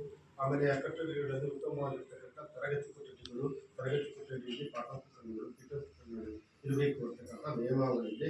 ಅದರ ಪ್ರಕಾರ ನಿಮ್ಮ ಶಾಲೆ ಹೇಗಿದೆ ಅಂತಕ್ಕಂಥದ್ದನ್ನು ನಾವು ಪರಿಶೀಲನೆ ಮಾಡಿ ವರದಿ ಕೊಡಬೇಕಾಗುತ್ತೆ. ಇಲ್ಲಿ 6 ತರಗತಿ ಕೊಠಡಿಗಳಿದೆ, ಒಂದು ಮುಖ್ಯ ಶಿಕ್ಷಕರ ಕೊಠಡಿ ಇದೆ, ಒಂದು ಅಡಿಗೆ ಕೊಠಡಿ ಇದೆ, ಒಂದು ದಾಸ್ತಾನು ಕೊಠಡಿ ಇದೆ. ಇದು ನಾವು ನೋಡಿದಾಗ ಏನಾದರೂ ಮೇಲ್ಚಾವಣಿ, ಗೋಡೆ, ಕಿಟಕಿ ಬಾಗಿಲು, ನೆಲಹಾಸು ಇದರಲ್ಲಿ ಏನಾದರೂ ದುರ್ಬಲತೆ ಇದೆಯಾ, ಮಕ್ಕಳಿಗೆ ತೊಂದರೆ ಆಗ್ತಕ್ಕಂಥ ರೀತಿಯಲ್ಲಿ ಇದೆಯಾ ಅಂತಕ್ಕಂಥದ್ದನ್ನು ನಾವು ಪರಿಶೀಲನೆ ಮಾಡ್ತೀವಿ. ಮೇಲ್ಚಾವಣಿಯಲ್ಲೇ ಇತ್ತೀಚೆಗೆ ಉತ್ತಮವಾಗಿ ಎಲ್ಲ ದುರಸ್ತಿ ಆಗಿರ್ತಕ್ಕಂಥದ್ದು ಕಂಡು ಬಂದಿದೆ. ಆಮೇಲೆ ಗೋಡೆಗಳು ಸಹ ತುಂಬ ಹಳೆಯದಾಗಿರ್ತಕ್ಕಂಥ ಗೋಡೆಗಳು, ಮಕ್ಕಳಿಗೆ ಅಷ್ಟು ಏನು ತೊಂದರೆ ಆಗ್ತಕ್ಕಂಥ ಪರಿಸ್ಥಿತಿಯಲ್ಲಿ ಇದು ಕಂಡು ಬಂದಿದೆ. ನಿಮಗೆ ಏನಾದ್ರು ಕಂಡು ಬಂದಿದ್ದರೆ ಹೇಳ್ಬೋದು. ಆಮೇಲೆ ಹಳೆಯ ನೆಲಹಾಸುಗಳಿಗೆ ಸಂಬಂಧಪಟ್ಟಂತೆ ಹಳೆಯದಾಗಿರ್ತಕ್ಕಂಥ ನೆಲಹಾಸು ನಿರ್ಮಾಣ ಆಗಿರ್ತಕ್ಕಂಥದ್ದು ಅದು ಮಕ್ಕಳಿಗೆ ಅನುಕೂಲಕರವಾಗಿ ಮೇಲ್ನೋಟಕ್ಕೆ ಕಂಡು ಬಂದಿದೆ. ಏನಾದ್ರು ಅನಾನುಕೂಲ ಇದೆ, ನೀವು ನಿಮ್ಮ ಅಭಿಪ್ರಾಯವನ್ನು ಹೇಳುವುದು. ಆಮೇಲೆ ಒಂದು ಶಾಲೆ ಅಂತ ಹೇಳಿದ್ರೆ ಮಕ್ಕಳಿಗೆ ಬಾಲಕರಿಗೆ ಸಾಕಷ್ಟು ಶೌಚಾಲಯದ ವ್ಯವಸ್ಥೆ ಇದೆ, ಬಾಲಕಿಯರಿಗೆ ಸಾಕಷ್ಟು ಶೌಚಾಲಯ ಇದೆ. ಶೌಚಾಲಯದ ವ್ಯವಸ್ಥೆ ಪ್ರತ್ಯೇಕವಾಗಿರಬೇಕು ಬಾಲಕರಿಗೆ ಮತ್ತು ಬಾಲಕಿಯರಿಗೆ. ಆ ಶೌಚಾಲಯದಲ್ಲಿ ನೀರಿನ ವ್ಯವಸ್ಥೆ ಇರಬೇಕು ಮತ್ತು ಶೌಚಾಲಯ ಬಳಕೆಗೆ ಯೋಗ್ಯವಾಗಿರಬೇಕು ಅಂತಕ್ಕಂಥದ್ದು. ಒಂದು ಶಾಲೆ ಮಗು ಕಲಿಕೆಯಲ್ಲಿ ಪಾಲ್ಗೊಳ್ಬೇಕಾದ್ರೆ ಬೆಳಿಗ್ಗೆ ಶಾಲೆಗೆ ಬರ್ತದೆ, ಸಂಜೆ ಆಗಿ ಮನೆ ತಲುಪೋದು, ದೇಹದ ಅನೇಕ ಬಾಧೆಗಳನ್ನು ತೀರಿಸ್ಕೋಬೇಕು. ಹಾಗಾಗಿ ಒಂದು ಉತ್ತಮವಾಗಿರ್ತಕ್ಕಂಥ ಶೌಚಾಲಯವನ್ನು ಶಾಲೆ ಹೊಂದಿರಬೇಕು. ಅಕಸ್ಮಾತ್ ಶೌಚಾಲಯ ಇಲ್ಲದಿದ್ದರೆ, ಬಳಸಲಿಕ್ಕೆ ಯೋಗ್ಯ ಇಲ್ಲದಿದ್ದರೆ ಮಗು ಶೌಚವನ್ನು ಕಟ್ಕೊಳ್ಳುತ್ತದೆ. ಶೌಚವನ್ನು ಕಟ್ಕೊಂಡಿರ್ತಕ್ಕಂಥ ಮಗು ತರಗತಿಯಲ್ಲಿ ಶಿಕ್ಷಕರ ಪಾಠ ಪ್ರವಚನದಲ್ಲಿ ಪಾಲ್ಗೊಳ್ಳುವುದಿಲ್ಲ, ಅದು ಕಲಿಕೆಯಲ್ಲಿ ಹಿಂದೆ ಬಿಡ್ತದೆ, ಅದಲ್ಲದೆ ಆರೋಗ್ಯದ ಮೇಲೆ ಪರಿಣಾಮವನ್ನು ಬೀರುತ್ತದೆ. ಹಾಗಾಗಿ ಒಂದು ಉತ್ತಮವಾಗಿರ್ತಕ್ಕಂಥ ಶೌಚಾಲಯ ಬೇಕು ಅಂತಕ್ಕಂಥ ನಿಯಮಾವಳಿ ಇದೆ. ಅದರ ಪ್ರಕಾರ ನಿಮ್ಮ ಶಾಲೆಯಲ್ಲಿ ಈಗಾಗಲೇ ಹಳೆಯ ಶೌಚಾಲಯವು ಉಪಯೋಗಕ್ಕೆ ಮಾಡ್ತಾ ಇದ್ದಾರೆ, ಹೊಸ ಶೌಚಾಲಯ ನಿರ್ಮಾಣ ಆಗಿರ್ತಕ್ಕಂಥದ್ದಲ್ಲಿ ಅದು ಉಪಯೋಗಕ್ಕೆ ಮಕ್ಕಳಿಗೆ ನೀಡ್ತಾ ಇದ್ದೀವಿ ಅಂತಕ್ಕಂಥ ಅಭಿಪ್ರಾಯವನ್ನು ಹೇಳಿದ್ದಾರೆ. ಯಾವಾಗಲೂ ಸ್ವಚ್ಛವಾಗಿರುತ್ತೆ, ಸ್ವಚ್ಛತೆಯನ್ನು ಕಾಪಾಡ್ಕೊಂಡಿದ್ದೀವಿ ಅಂತಕ್ಕಂಥ ಅಭಿಪ್ರಾಯವನ್ನು ಹೇಳಿದ್ದಾರೆ, ಮಕ್ಕಳು ಹೇಳಿದ್ದಾರೆ. ಹಾಗೇನಾದ್ರು ಸ್ವಚ್ಛತೆ ಇಲ್ಲದೇ ಇದ್ದರೆ ನೀವು ನಿಮ್ಮ ಅಭಿಪ್ರಾಯವನ್ನು ಹೇಳಬಹುದು. ಆಮೇಲೆ ವಿಶೇಷ ಅಗತ್ಯಗಳ ಮಕ್ಕಳು ಬಳಸುವಂಥ ಒಂದು ಶೌಚಾಲಯ ಶಾಲೆಯಲ್ಲಿ ಇರಬೇಕು ಅಂತಕ್ಕಂಥ ನಿಯಮಾವಳಿ ಇದೆ. ಆ ರೀತಿಯಾಗಿರ್ತಕ್ಕಂಥ ಶೌಚಾಲಯ ನಿಮ್ಮ ಶಾಲೆಯಲ್ಲಿ ಇಲ್ಲ. ಒಂದು ಶಾಲೆ ಅಂತ ಹೇಳಿದ್ರೆ ಮಕ್ಕಳು ಉತ್ತಮ ಶಿಕ್ಷಣದಲ್ಲಿ ಪಾಲ್ಗೊಳ್ಬೇಕಾದ್ರೆ ಅವರ ಆರೋಗ್ಯ ಪ್ರಮುಖ. ಹಾಗಾಗಿ ಮಗುವಿಗೆ ಶಾಲೆ ಶುದ್ಧ ಕುಡಿಯುವ ನೀರನ್ನು ಒದಗಿಸಬೇಕು. ಶುದ್ಧವಾಗಿರ್ತಕ್ಕಂಥ ಶುದ್ಧೀಕರಣ ಘಟಕಗಳು ಅಥವಾ ಕೃತಕ ವಾಟರ್ ಫಿಲ್ಟರ್ಗಳ ಮೂಲಕ ಮಗುವಿಗೆ ಶುದ್ಧವಾದ ಕುಡಿಯುವ ನೀರನ್ನು ಒದಗಿಸಬೇಕು. ಇಲ್ಲಿ ಒಂದು ಶುದ್ಧೀಕರಣ ಘಟಕ ಇದೆ, ಈಗಾಗಲೇ ಹೊಸದಾಗಿ ಅಳವಡಿಸಬೇಕು, ಹೊಸದಾಗಿ ತಂದಿದ್ದಾರೆ, ಮಕ್ಕಳಿಗೆ ಅದನ್ನು ಅಳವಡಿಸ್ತೀವಿ ಅಂತಕ್ಕಂಥದ್ದು ಹೇಳಿದ್ದಾರೆ. 2 ವಾಟರ್ ಫಿಲ್ಟರ್ಗಳಿದೆ, ಅದರ ಮೂಲಕ ಶುದ್ಧೀಕರಿಸಿ ಮಕ್ಕಳಿಗೆ ನೀಡ್ತಾ ಇದ್ದೀವಿ ಅಂತಕ್ಕಂಥ ಅಭಿಪ್ರಾಯವನ್ನು ಹೇಳಿದ್ದಾರೆ. ಆಮೇಲೆ ಕುಡಿಯುವ ನೀರಿನ ಗುಣಮಟ್ಟ ಉತ್ತಮವಾಗಿದೆ. ಪ್ರತಿ 6 ತಿಂಗಳಿಗೊಮ್ಮೆ ಮಕ್ಕಳು ಉಪಯೋಗಿಸ್ತಕ್ಕಂಥ ನೀರನ್ನು ಸಂಬಂಧಪಟ್ಟಿರ್ತಕ್ಕಂಥ ಇಲಾಖೆಯಲ್ಲಿ ತಾಲೂಕು ಹಂತದಲ್ಲಿ ಅದರಲ್ಲಿ ಪರೀಕ್ಷೆಗೊಳಪಡಿಸಬೇಕು. ಮಕ್ಕಳು ಉಪಯೋಗಕ್ಕೆ ಅನುಕೂಲಕರ ಆಗಿದೆಯೇ ಅಂತಕ್ಕಂಥ ನೀರನ್ನು ಅದನ್ನು ದೃಢೀಕರಣ ಒಂದು ದಾಖಲಾತಿಯನ್ನು ಶಾಲೆ ನಿರ್ವಹಣೆ ಮಾಡಬೇಕು, ಅದನ್ನು ನಿರ್ವಹಣೆ ಮಾಡಿದ್ದಾರೆ. ಶಾಲೆಗೆ ವಿದ್ಯುತ್ ಸಂಪರ್ಕ ಇದೆಯೇ? ಒಂದು ಶಾಲೆ ಅಂತ ಹೇಳಿದ್ರೆ ತರಗತಿ ಕೊಠಡಿಯಲ್ಲಿ ಮಗು ಪರಿಣಾಮಕಾರಿಯಾಗಿರ್ತಕ್ಕಂಥ ಕಲಿಕೆಯಲ್ಲಿ ಪಾಲ್ಗೊಳ್ಬೇಕಾದ್ರೆ ಸ್ವಾಭಾವಿಕ ಬೆಳಕಿರಬೇಕು ತರಗತಿ ಕೊಠಡಿಯಲ್ಲಿ, ಅದರ ಜೊತೆಗೆ ಕೃತಕವಾಗಿರ್ತಕ್ಕಂಥ ಬೆಳಕು ಇರಬೇಕು. ಅದರಿಂದ ಏನಾಗುತ್ತೆ ಅಂತಂದರೆ 6, 7ನೇ ತರಗತಿಗೆ ವಿಜ್ಞಾನ ಪಾಠ ಪ್ರವಚನಗಳನ್ನು ಮಾಡಬೇಕಾದ್ರೆ ಪ್ರಯೋಗಗಳನ್ನು ಮಾಡಿ ತೋರಿಸಬೇಕಾಗ್ತದೆ. ಅದಕ್ಕೂ ವಿದ್ಯುತ್ತಿನ ಅವಶ್ಯಕತೆ ಇದೆ. ಬೆಳಕಿನ ವ್ಯವಸ್ಥೆನೂ ಉತ್ತಮವಾಗಿದ್ದರೆ ಮಗು ಕಲಿಕೆಯಲ್ಲಿ ಪಾಲ್ಗೊಳ್ತದೆ. ಹಾಗಾಗಿ ಇರಬೇಕು ಅಂತಕ್ಕಂಥದ್ದು ಈ ಶಾಲೆಯಲ್ಲಿ ಎಲ್ಲ ತರಗತಿ ಕೊಠಡಿಯಲ್ಲಿ ವಿದ್ಯುತ್ ವ್ಯವಸ್ಥೆ ಇರ್ತಕ್ಕಂಥದ್ದು ಕಂಡುಬರುತ್ತೆ. ಒಂದು ಎಲ್ಲ ಕೊಠಡಿಗಳಿಂದ ಕೈದೆ. ಆಮೇಲೆ ಶಾಲಾ ಆವರಣದಲ್ಲಿ ಆಟದ ಮೈದಾನ ಇದೆ. ಮಕ್ಕಳು ಪಠ್ಯೇತರ ಚಟುವಟಿಕೆಗಳಿಗೆ ಪಾಲ್ಗೊಳ್ಳಬೇಕು ಅಂತಕ್ಕಂಥದ್ದು. ಅದರಲ್ಲಿ ಕ್ರೀಡಾ ಸ್ಪರ್ಧೆಗಳಿದೆ. ಅದಕ್ಕೆ ತಕ್ಕಂತೆ ಒಂದು ಉತ್ತಮವಾಗಿರ್ತಕ್ಕಂಥ ಆಟ ಮೈದಾನ ಇರಬೇಕು. ಎಲ್ಲ ಕ್ರೀಡೆಗಳಿಗೆ ಅನುಕೂಲಕರವಾಗಿರ್ತಕ್ಕಂಥ ಆಟಗಳನ್ನು ಹೊಂದಿರತಕ್ಕಂಥ ಸುಸಜ್ಜಿತವಾಗಿರ್ತಕ್ಕಂಥ ಆಟದ ಮೈದಾನ ಇರಬೇಕು ಅಂತಕ್ಕಂಥ ನಿಯಮಾವಳಿ ಇದೆ. ಅದರ ಪ್ರಕಾರ ನಮ್ಮ ಶಾಲೆಯಲ್ಲಿ ಅಷ್ಟು ಸುಸಜ್ಜಿತವಾಗಿರ್ತಕ್ಕಂಥ ಆಟದ ಮೈದಾನ ಇಲ್ಲ. ಒಂದು ವರದಿಯಲ್ಲಿ ನಾವು ಸೇರಿಸಿ ಕಳಿಸ್ತಾ ಇದ್ದೇವೆ. ಆಮೇಲೆ ಶಾಲಾ ಆವರಣದ ಸುತ್ತಲೂ ಕಾಂಪೌಂಡ್ ಗೋಡೆಯಲ್ಲಿ ಒಂದು ಮಗು ಉತ್ತಮವಾಗಿರ್ತಕ್ಕಂಥ ರಕ್ಷಣೆ ಮಗುವಿಗೆ ಆಗಬೇಕಾದ್ರೆ ಶಾಲೆ ಸುತ್ತ ಒಂದು ಕಾಂಪೌಂಡ್ ಇರಬೇಕು. ಏಕೆಂತಂದರೆ ಅಕಸ್ಮಾತ್ ಮಗು ಏನಾದರೂ ಶಿಕ್ಷಕ ಕಣ್ಣು ತಪ್ಪಿ ಶಾಲೆಯ ಪರಿಸರದಲ್ಲಿ ಹೊರಗಡೆ ಹೋದಾಗ ಅನೇಕ ರೀತಿಯಾಗಿರ್ತಕ್ಕಂಥ ಅನಾಹುತಕ್ಕೆ ಕಾರಣ ಆಗ್ತದೆ. ವಾಹನಗಳು ಓಡಾಡ್ತಾ ಇದ್ದೇವೆ, ಬೇರೆ ರೀತಿಯಾಗಿರ್ತಕ್ಕಂಥ ಯಾವುದೇ ಆಗಿರಬಹುದು ಮಗುವಿಗೆ ಅನಾಹುತಕ್ಕೆ ಕಾರಣ ಆಗ್ತದೆ. ಅದಲ್ಲದೆ ಹತ್ತಿರದಲ್ಲಿ ಏನಾದರೂ ಗಿಡ ಮರಗಳು ಬೇರೆ ರೀತಿ ಬೆಳೆದಿದ್ದರೆ ಅನೇಕ ವಿಸರ್ಜನೆಗಳು ತರಗತಿ ಕೊಠಡಿಯಲ್ಲಿ ಸೇರಿಕೊಂಡು ಏನಾಗ್ತದೆ, ಮಕ್ಕಳಿಗೆ ಅನಾನುಕೂಲ ಆಗ್ತಕ್ಕಂಥ ಸಂದರ್ಭಗಳು ಇರ್ತದೆ. ಹಾಗಾಗಿ ಒಂದು ಶಾಲಾ ಸುತ್ತ ಕಾಂಪೌಂಡ್ ಇರಬೇಕು ಅಂತಕ್ಕಂಥದ್ದು ನಿಮ್ಮ ಶಾಲೆಯಲ್ಲಿ ಸುತ್ತಲೂ ಕಾಂಪೌಂಡ್ ಇರ್ತಕ್ಕಂಥದ್ದು ಕಂಡು ಬಂದಿದೆ ಮಕ್ಕಳ ಶಾಲೆಯಲ್ಲಿ. ಆಮೇಲೆ ಶಾಲೆಯ ಗ್ರಂಥಾಲಯವನ್ನು ಹೊಂದಿದ್ದೀವಿ. ಒಂದು ಶಾಲೆ ಅಂತಂದರೆ ಮಕ್ಕಳಿಗೆ ಶಿಕ್ಷಣ ದೊರೆಯಬೇಕಾದ್ರೆ ಒಂದು ಉತ್ತಮವಾಗಿರ್ತಕ್ಕಂಥ ಗ್ರಂಥಾಲಯವನ್ನು ಹೊಂದಿರಬೇಕು. ಅಲ್ಲಿ ಎಲ್ಲ ವಿಷಯದ ಪುಸ್ತಕಗಳಿರಬೇಕು. ಏಕೆ ಅಂತಂದರೆ ಮಗುವಿಗೆ ಈ ಪ್ರಾಥಮಿಕ ಹಂತದಲ್ಲಿ ಪಠ್ಯ ಪುಸ್ತಕದಲ್ಲಿ ಕೇವಲ 20ರಿಂದ 25 ಭಾಗದಷ್ಟು ಕಲಿಕೆ ಮಾತ್ರ ಸಿಗ್ತದೆ. ಈ ಹಂತದಲ್ಲಿ ಅಷ್ಟು ಮಾತ್ರ ಕಲಿತರೆ ಸಾಕಾಗುವುದಿಲ್ಲ ಮಗು. ಯಾಕೆಂದರೆ ಮುಂದಿನ ದಿನಗಳಲ್ಲಿ ಒಂದು ಉತ್ತಮವಾಗಿರ್ತಕ್ಕಂಥ ಒಳ್ಳೆಯ ಪದವಿಗಳನ್ನು ಪಡೆಯಬೇಕು, ಅಥವಾ ಪದವಿ ಪಡೆದು ಹೊರಗಡೆ ಬಂದಾಗ ಒಳ್ಳೆಯ ಉದ್ಯೋಗಗಳನ್ನು ಪಡೆಯಬೇಕು, ಆಮೇಲೆ ಒಳ್ಳೆಯ ಕ್ಷೇತ್ರಗಳಲ್ಲಿ ಸಾಧನೆ ಮಾಡಬೇಕು ಅಂದರೆ ಸ್ಪರ್ಧಾತ್ಮಕ ಪರೀಕ್ಷೆಗಳನ್ನು ಎದುರಿಸಬೇಕಾಗ್ತದೆ. ಸ್ಪರ್ಧಾತ್ಮಕ ಪರೀಕ್ಷೆಗಳನ್ನು ಎದುರಿಸಲಿಕ್ಕೆ ಮಗು ಈ ವಿಷಯ ಪಠ್ಯಪುಸ್ತಕದಲ್ಲಿರ್ತಕ್ಕಂಥ ವಿಷಯಗಳನ್ನು ಮಾತ್ರ ಕಲಿತರೆ ಸಾಕಾಗೋದಿಲ್ಲ, ಆ ಜ್ಞಾನವನ್ನು ಕಲಿತರೆ ಸಾಕಾಗೋದಿಲ್ಲ. ಹಾಗಾಗಿ ಮಗು ಏನು ಮಾಡಬೇಕು, ಗ್ರಂಥಾಲಯದಲ್ಲಿರ್ತಕ್ಕಂಥ ಅನೇಕ ಪುಸ್ತಕಗಳನ್ನು, ಬೇರೆ ಬೇರೆ ವಿಷಯದ ಪುಸ್ತಕಗಳನ್ನು ಓದಿ ಜ್ಞಾನವನ್ನು ಸಂಪಾದನೆ ಮಾಡಬೇಕು ಪ್ರಾಥಮಿಕ ಹಂತದಲ್ಲಿ. ಅದಕ್ಕಾಗಿ ಒಂದು ಉತ್ತಮವಾಗಿರ್ತಕ್ಕಂಥ ಗ್ರಂಥಾಲಯವನ್ನು ಶಾಲೆ ಹೊಂದಿರಬೇಕು ಅಂತಕ್ಕಂಥ ನಿಯಮಾವಳಿ ಇದೆ. ಅದರ ಪ್ರಕಾರ ನಿಮ್ಮ ಶಾಲೆಯಲ್ಲಿ ಗ್ರಂಥಾಲಯ ಇರತಕ್ಕಂಥದ್ದು ಕಂಡು ಬಂದಿದೆ. ಇಲ್ಲಿ ಅಲ್ಲಿ ಒಟ್ಟು 1762 ಪುಸ್ತಕಗಳಿದೆ. ಇತ್ತೀಚೆಗೆ ಸಹ ಗ್ರಂಥಾಲಯಕ್ಕೆ ಕೆಲವೊಂದು ಅನುದಾನ ಬಂದಿದೆ. 60,000 ರೂಪಾಯಿ ಹೊಸ ಪುಸ್ತಕಗಳನ್ನು ಖರೀದಿ ಮಾಡಿ ಅದನ್ನು ಅಳವಡಿಸಿದ್ದಾರೆ. ಮಕ್ಕಳು ಪಡ್ಕೊಂಡು ಓದ್ತೀವಿ ಅಂತಕ್ಕಂಥ ಅಭಿಪ್ರಾಯವನ್ನು ಹೇಳಿದ್ದಾರೆ. ನೀವು ಸಹ ಪೋಷಕರು ಮನೆಯಲ್ಲಿ ಗ್ರಂಥಾಲಯದ ಪುಸ್ತಕಗಳನ್ನು ತಂದು ಓದ್ತಾ ಇದ್ದಾರೆ ಅಂತಕ್ಕಂಥದ್ದು ಮಗುವಿನ ಬಗ್ಗೆ ಗಮನ ಇಡಬೇಕು. ಆಗ ಮಾತ್ರ ಮಗುವಿಗೆ ಒಳ್ಳೆಯ ಜ್ಞಾನಕ್ಕೆ ಸಂಪಾದನೆ ಆಗ್ತದೆ. ಮುಂದಿನ ದಿನಗಳಲ್ಲಿ ಅದು ಅನುಕೂಲಕ್ಕೆ ಬರ್ತದೆ. ಆಮೇಲೆ ಗ್ರಂಥಾಲಯದಲ್ಲಿ ಎಲ್ಲ ವಿಷಯದ ಪುಸ್ತಕಗಳಿರಬೇಕು ಅಂತಕ್ಕಂಥದ್ದು ಇದೇ ಇದೆ. ಗ್ರಂಥಾಲಯದ ಅವಧಿಯನ್ನು ರೂಪಿಸಬೇಕು. ಆಮೇಲೆ ಮಕ್ಕಳಿಗೆ ಹಂಚಿಕೆಯನ್ನು ನಿರ್ವಹಣೆ ಮಾಡ್ತಕ್ಕಂಥ ಒಂದು ರಿಜಿಸ್ಟರನ್ನು ಶಾಲೆ ನಿರ್ವಹಣೆ ಮಾಡಬೇಕು. ಅದನ್ನು ಮಾಡಿದ್ದಾರೆ ಇಲ್ಲಿ. ಆಮೇಲೆ ಕ್ರೀಡಾ ಸಾಮಗ್ರಿಗಳು ಶಾಲೆಯಲ್ಲಿ ಇದೆಯೇ, ಮಕ್ಕಳ ಕ್ರೀಡಾ ಸ್ಪರ್ಧೆಗಳಿಗೆ ಅದಕ್ಕೆ ಅನುಕೂಲ ಅಂತ ಕ್ರೀಡಾ ಸಾಮಗ್ರಿಗಳಿದೆ ಇಲ್ಲಿ. ಆಮೇಲೆ ಎಲ್ಲ ತರಗತಿಗಳಲ್ಲಿ ಬೋಧನಾಕಲಿಕ ಸಾಮಗ್ರಿಗಳು ಲಭ್ಯವಿದೆಯೇ. ಶಿಕ್ಷಕರು ಮಕ್ಕಳಿಗೆ ಪಾಠ ಪ್ರವಚನಗಳನ್ನು ಮಾಡಬೇಕಾದ್ರೆ ಬೋಧನಾ ಕಲಿಕಾ ಸಾಮಗ್ರಿಗಳು, ಟೀಚಿಂಗ್ ಏಡ್ಸ್ ಅಂತಕ್ಕಂಥದ್ದು ಅವುಗಳನ್ನು ಬಳಸಿ ಪಾಠ ನಿರ್ವಹಣೆ ಮಾಡಬೇಕು. ಮಕ್ಕಳಿಗೆ ಪರಿಣಾಮಕಾರಿಯಾಗಿರ್ತಕ್ಕಂಥ ಶಿಕ್ಷಣ ದೊರೆಯುತ್ತದೆ. ಆಗ ಅದನ್ನು ಮಾಡ್ತೀವಿ ಅಂತಕ್ಕಂಥ ಅಭಿಪ್ರಾಯವನ್ನು ಹೇಳಿದ್ದಾರೆ. ಡಿಜಿಟಲ್ ಮೂಲಸೌಕರ್ಯಗಳು ಶಾಲೆಯಲ್ಲಿ ಲಭ್ಯವಿದೆಯೇ. ಇದೊಂದು ಉತ್ತಮವಾಗಿರ್ತಕ್ಕಂಥ ಮಾರ್ಗಸೂಚಿ ಅಂಶ. ಒಂದು ಶಾಲೆ ಮಕ್ಕಳಿಗೆ ತಂತ್ರಜ್ಞಾನಯುಕ್ತವಾಗಿರ್ತಕ್ಕಂಥ, ತಂತ್ರಾಂಶಯುಕ್ತವಾಗಿರ್ತಕ್ಕಂಥ ಗುಣಮಟ್ಟದ ಶಿಕ್ಷಣ ದೊರೆಯಬೇಕಾದ್ರೆ ಡಿಜಿಟಲ್ ಮೂಲಸೌಕರ್ಯಗಳು ಲಭ್ಯ ಇರಬೇಕು. ಅಂದರೆ ಕಂಪ್ಯೂಟರ್ಗಳಿರಬೇಕು, ಆಮೇಲೆ ಲ್ಯಾಪ್ಟಾಪ್ಗಳಿರಬೇಕು, ಸ್ಮಾರ್ಟ್ ಬೋರ್ಡ್ಗಳಿರಬೇಕು, ಸ್ಮಾರ್ಟ್ ಪೆನ್ಗಳಿರಬೇಕು, ಹೀಗೆ ಪ್ರೊಜೆಕ್ಟರ್ಗಳಿರಬೇಕು. ಇವುಗಳೆಲ್ಲ ಇದ್ದಲ್ಲಿ ಮಗುವಿಗೆ ಉತ್ತಮವಾಗಿರ್ತಕ್ಕಂಥ ತಂತ್ರಾಂಶಯುಕ್ತವಾಗಿರ್ತಕ್ಕಂಥ ಒಂದು ಶಿಕ್ಷಣವನ್ನು ನೀಡಲಿಕ್ಕೆ ಸಾಧ್ಯತೆ ಇದೆ. ಶಿಕ್ಷಕರು ಹೇಗೆ ಪಾಠ ಪ್ರವಚನಗಳನ್ನು ನಿರ್ವಹಣೆ ಮಾಡ್ತಾರೋ ಅದೇ ರೀತಿಯಾಗಿರ್ತಕ್ಕಂಥ ಒಂದು ಸ್ಮಾರ್ಟ್ ಟಿವಿ, ಸ್ಮಾರ್ಟ್ ಬೋರ್ಡು ಇವುಗಳು ಇದ್ದರೆ ಅದರಲ್ಲಿ ಪಾಠ ಪ್ರವಚನವನ್ನು ನಿರ್ವಹಣೆ ಮಾಡಲಿಕ್ಕೆ ಆಗ್ತದೆ ಮಗುವಿಗೆ. ಅದರಿಂದ ಶಿಕ್ಷಕರ ಹೊರೆ ಕಡಿಮೆ ಆಗ್ತದೆ. ಮಗುವಿಗೆ ಉತ್ತಮವಾಗಿರ್ತಕ್ಕಂಥ ಗುಣಾತ್ಮಕವಾಗಿರ್ತಕ್ಕಂಥ ಜ್ಞಾನವನ್ನು ನೀಡಲಿಕ್ಕೆ ಶಾಲೆಗಳಲ್ಲಿ ಸಾಧ್ಯತೆ ಇದೆ. ಆಗ ಗುಣಮಟ್ಟದ ಶಿಕ್ಷಣ ಮಗುವಿಗೆ ದೊರೆಯುತ್ತದೆ. ಇವುಗಳೆಲ್ಲ ಇರುವುದಿಲ್ಲ. ಆಮೇಲೆ ಕಂಪ್ಯೂಟರ್ಗಳಿದ್ದರೆ ಪ್ರಾಥಮಿಕವಾಗಿರ್ತಕ್ಕಂಥ ಎಲ್ಲ ರೀತಿಯಾಗಿರ್ತಕ್ಕಂಥ ಜ್ಞಾನವನ್ನು ಈಗಾಗಲೇ ಕಂಪ್ಯೂಟರ್ ಜ್ಞಾನವನ್ನು ಪಡ್ಕೊಂಡ್ರೆ ಮುಂದೆ ಉನ್ನತವಾಗಿರ್ತಕ್ಕಂಥ ಪದವಿಗಳನ್ನು ಪಡೆಯಬೇಕಾದ್ರೆ ಮಗುವಿಗೆ ಉತ್ತಮವಾಗಿರ್ತಕ್ಕಂಥ ಒಂದು ಅನುಕೂಲತೆ ಆಗ್ತದೆ. ಈಗಲೇ ಅದನ್ನು ಪ್ರಾಥಮಿಕ ಜ್ಞಾನವನ್ನು ಪಡ್ಕೊಂಡು ಹಾಗಾಗಿ ಅವುಗಳನ್ನೆಲ್ಲ ಹೊಂದಿರಬೇಕು ಅಂತಕ್ಕಂಥದ್ದಿದೆ. ನಿಮ್ಮ ಶಾಲೆಯಲ್ಲಿ ಒಂದು ಸ್ಮಾರ್ಟ್ ಟಿವಿಗಳು ಮಾತ್ರ ಇದ್ದರೆ ಮತ್ತು ಯಾವುದೇ ರೀತಿಯಾಗಿರ್ತಕ್ಕಂಥ ಡಿಜಿಟಲ್ ಮೂಲಸೌಕರ್ಯಗಳು ಇಲ್ಲ. ಅದಿದ್ದರೆ ತುಂಬ ಮಕ್ಕಳಿಗೆ ಗುಣಾತ್ಮಕವಾಗಿರ್ತಕ್ಕಂಥ ತಂತ್ರಾಂಶಯುಕ್ತವಾಗಿರ್ತಕ್ಕಂಥ ಶಿಕ್ಷಣವನ್ನು ಕೊಡಲಿಕ್ಕೆ ಸಾಧ್ಯತೆ ಇರ್ತದೆ. ಆಮೇಲೆ ಜಾಗೃತಿಯನ್ನು ಜಾರಿ ಮಾಡಲಾಗಿದೆ. ಮಗು ಎಲ್ಲ ದಿನಗಳಲ್ಲಿ ಬ್ಯಾಗ್ ತರಬೇಕು, ಕೆಲವೊಂದು ತಿಂಗಳಲ್ಲಿ ಒಂದೆರಡು ದಿನ ಬ್ಯಾಗಿಗೆ ಶಾಲೆಗೆ ಬರಬೇಕು, ಸಂಬಂಧಿಸಬೇಕು, ಬೇರೆ ಬೇರೆ ಚಟುವಟಿಕೆಗಳಲ್ಲಿ ಪಾಲ್ಗೊಳ್ಳಬೇಕು ಅಂತಕ್ಕಂಥ ನಿಯಮಗಳಿದೆ. ಇದನ್ನು ಮಾಡಿದ್ದಾರೆ. ಪ್ರತಿ ತಿಂಗಳ 3 ಮತ್ತು 4ನೇ ಶನಿವಾರ ಯುವ ಮತ್ತು ಪರಿಸರ ಕ್ಲಬ್ ಪರಿಸರದ ಬಗ್ಗೆ ಜ್ಞಾನವನ್ನು ನೀಡ್ತಕ್ಕಂಥದ್ದು, ಕರ್ಕೊಂಡು ಹೋಗ್ತಕ್ಕಂಥದ್ದು ಮಗುವನ್ನು ಅಲ್ಲಿ ಕರ್ಕೊಂಡು ಹೋಗಿ ಕ್ಷೇತ್ರ ಭೇಟಿಗಳನ್ನು ಮಾಡಿ ಅದನ್ನು ನಿಜವಾದ ಜ್ಞಾನವನ್ನು ತಿಳಿಸ್ತಕ್ಕಂಥದ್ದು ಆ ರೀತಿಯಾಗಿರ್ತಕ್ಕಂಥ ಮಾಡ್ತೀವಿ ಅಂತ ಹೇಳಿದ್ದಾರೆ. ಸಾಮಗ್ರಿಗಳಿರುವ ಪ್ರಯೋಗಗಳನ್ನು ಬಗ್ಗೆ ಬಳಸಲಾಗ್ತದೆ.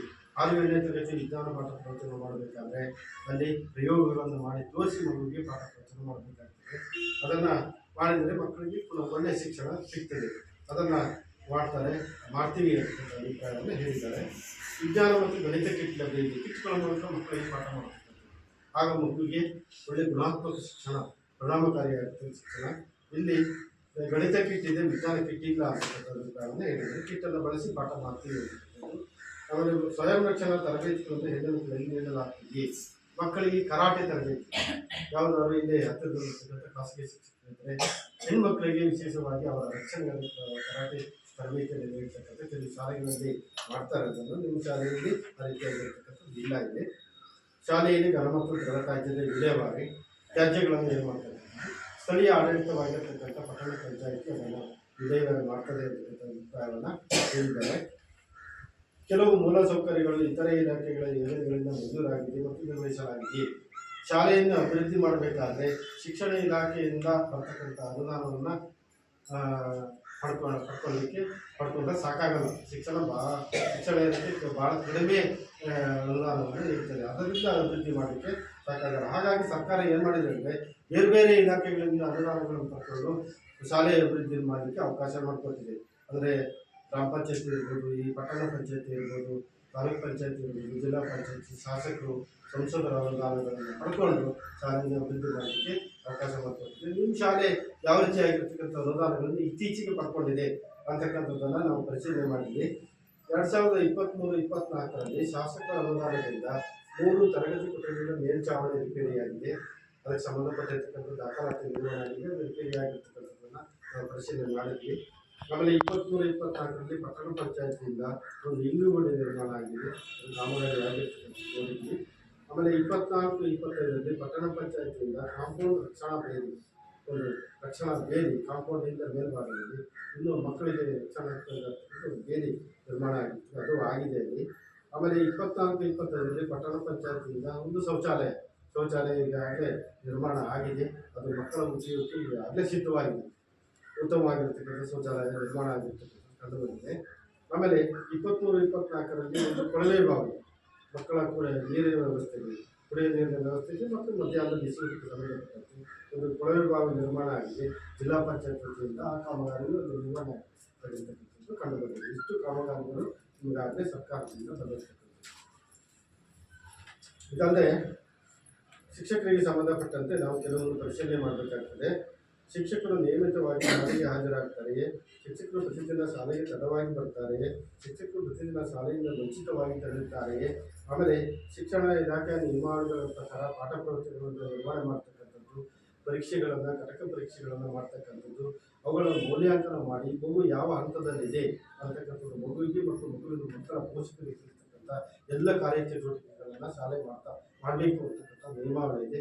ಅದನ್ನು ಪಾಲನೆ ಮಾಡ್ತಾ ಇದೆಯಾ ಅಂತಕ್ಕಂಥದ್ದನ್ನು ನಾವು ಪರಿಶೀಲನೆ ಮಾಡಿದ್ವಿ. ಆ ರೀತಿಯಾಗಿರ್ತಕ್ಕಂಥದ್ದು ಮಾಡ್ತಾ ಇದೆ ಅಂತಕ್ಕಂಥ ಅಭಿಪ್ರಾಯವನ್ನು ಹೇಳಿದ್ದಾರೆ. ಶಾಲೆಗೆ ಹಾಜರಾಗ್ತಾರೆ, ಆಮೇಲೆ ತಡವಾಗಿ ಯಾರೂ ಬರೋದಿಲ್ಲ, ಆಮೇಲೆ ಮುಂಚಿತವಾಗಿ ತೆರಳೋದಿಲ್ಲ ಅಂತಕ್ಕಂಥ ಅಭಿಪ್ರಾಯ ಬಂದಿದೆ. ಹಾಗೇನಾದ್ರು ಇದ್ದರೆ ನೀವು ಇಲ್ಲಿ ಸಭೆಯಲ್ಲಿ ನಮ್ಮ ಅಭಿಪ್ರಾಯವನ್ನು ಹೇಳ್ಬೋದು.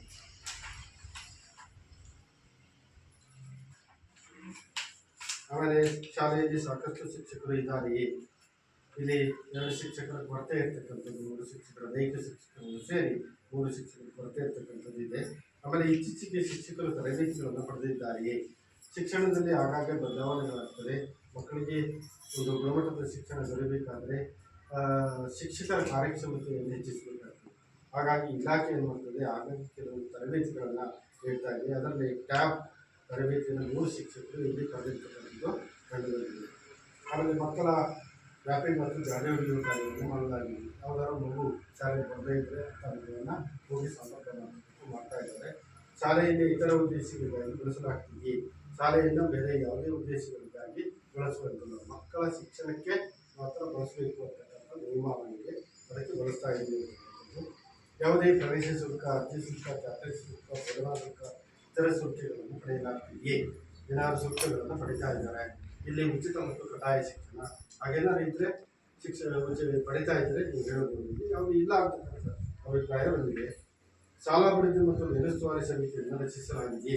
ಒಂದು ಶಾಲೆ ಅಂತ ಹೇಳಿದ್ರೆ ಶಾಲೆಯ ಅಭಿವೃದ್ಧಿಯಲ್ಲಿ ಶಿಕ್ಷಕರ ಪಾತ್ರ ಎಷ್ಟಿರ್ತದೋ ಅಷ್ಟೇ ಈ ಶಾಲಾಭಿವೃದ್ಧಿ ಸಮಿತಿ STMC ಸಮಿತಿಯ ಪಾತ್ರ ಇರ್ತದೆ.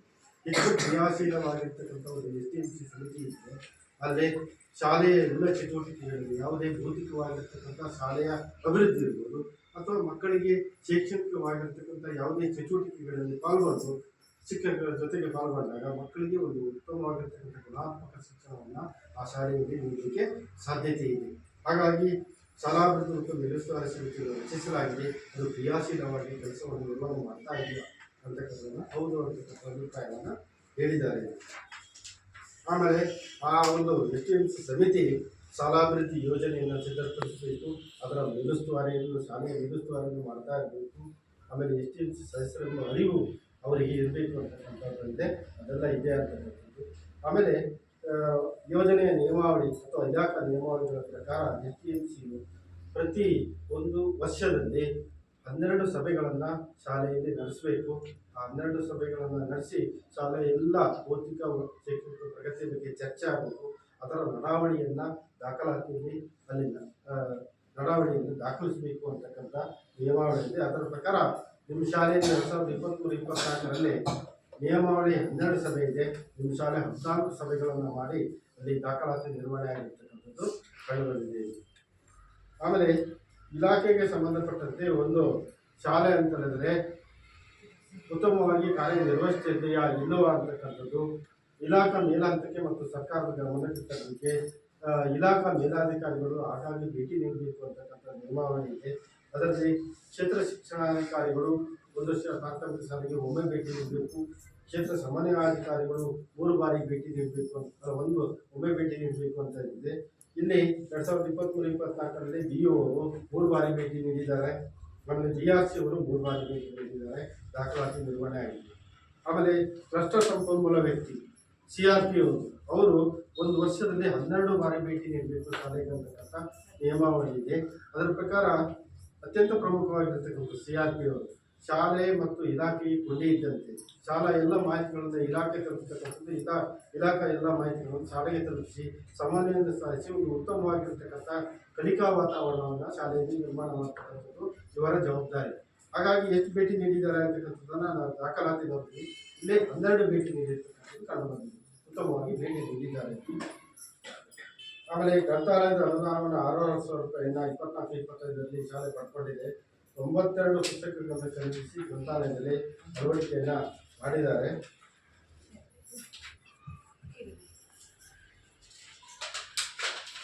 ಆಮೇಲೆ ಸ್ವಚ್ಛತಾ ಕ್ರಿಯಾ ಯೋಜನೆಯನ್ನು ಶಾಲೆಯ ಸ್ವಚ್ಛತೆಗೆ ಸಂಬಂಧಪಟ್ಟಂತೆ ಆ ಯೋಜನೆಯನ್ನು ತಯಾರಿಸಿ ಪಾಲನೆ ಮಾಡಬೇಕು, ಅದನ್ನಾಗಲೇ ಮಾಡಿದ್ದಾರೆ ಇಲ್ಲಿ.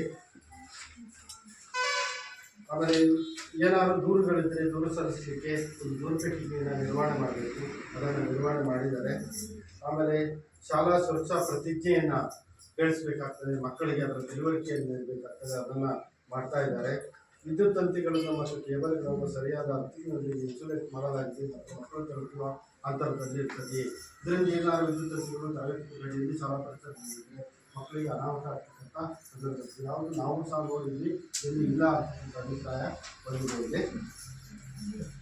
ಆಮೇಲೆ ಶಾಲೆಯಲ್ಲಿ ಜಾತಿ, ಲಿಂಗ, ಭಾಷೆಗಳಿಗೆ ಸಂಬಂಧಪಟ್ಟ ತಾರತಮ್ಯ ವಿಷಯಗಳ ಕುರಿತು ಮೇಲ್ವಿಚಾರಣೆಯನ್ನು ನಡೆಸಲಾಗ್ತಿದೆ, ಅದನ್ನು ನಡೆಸ್ತಾ ಇದ್ದೀವಿ ಅಂತ ಹೇಳಿದ್ದಾರೆ.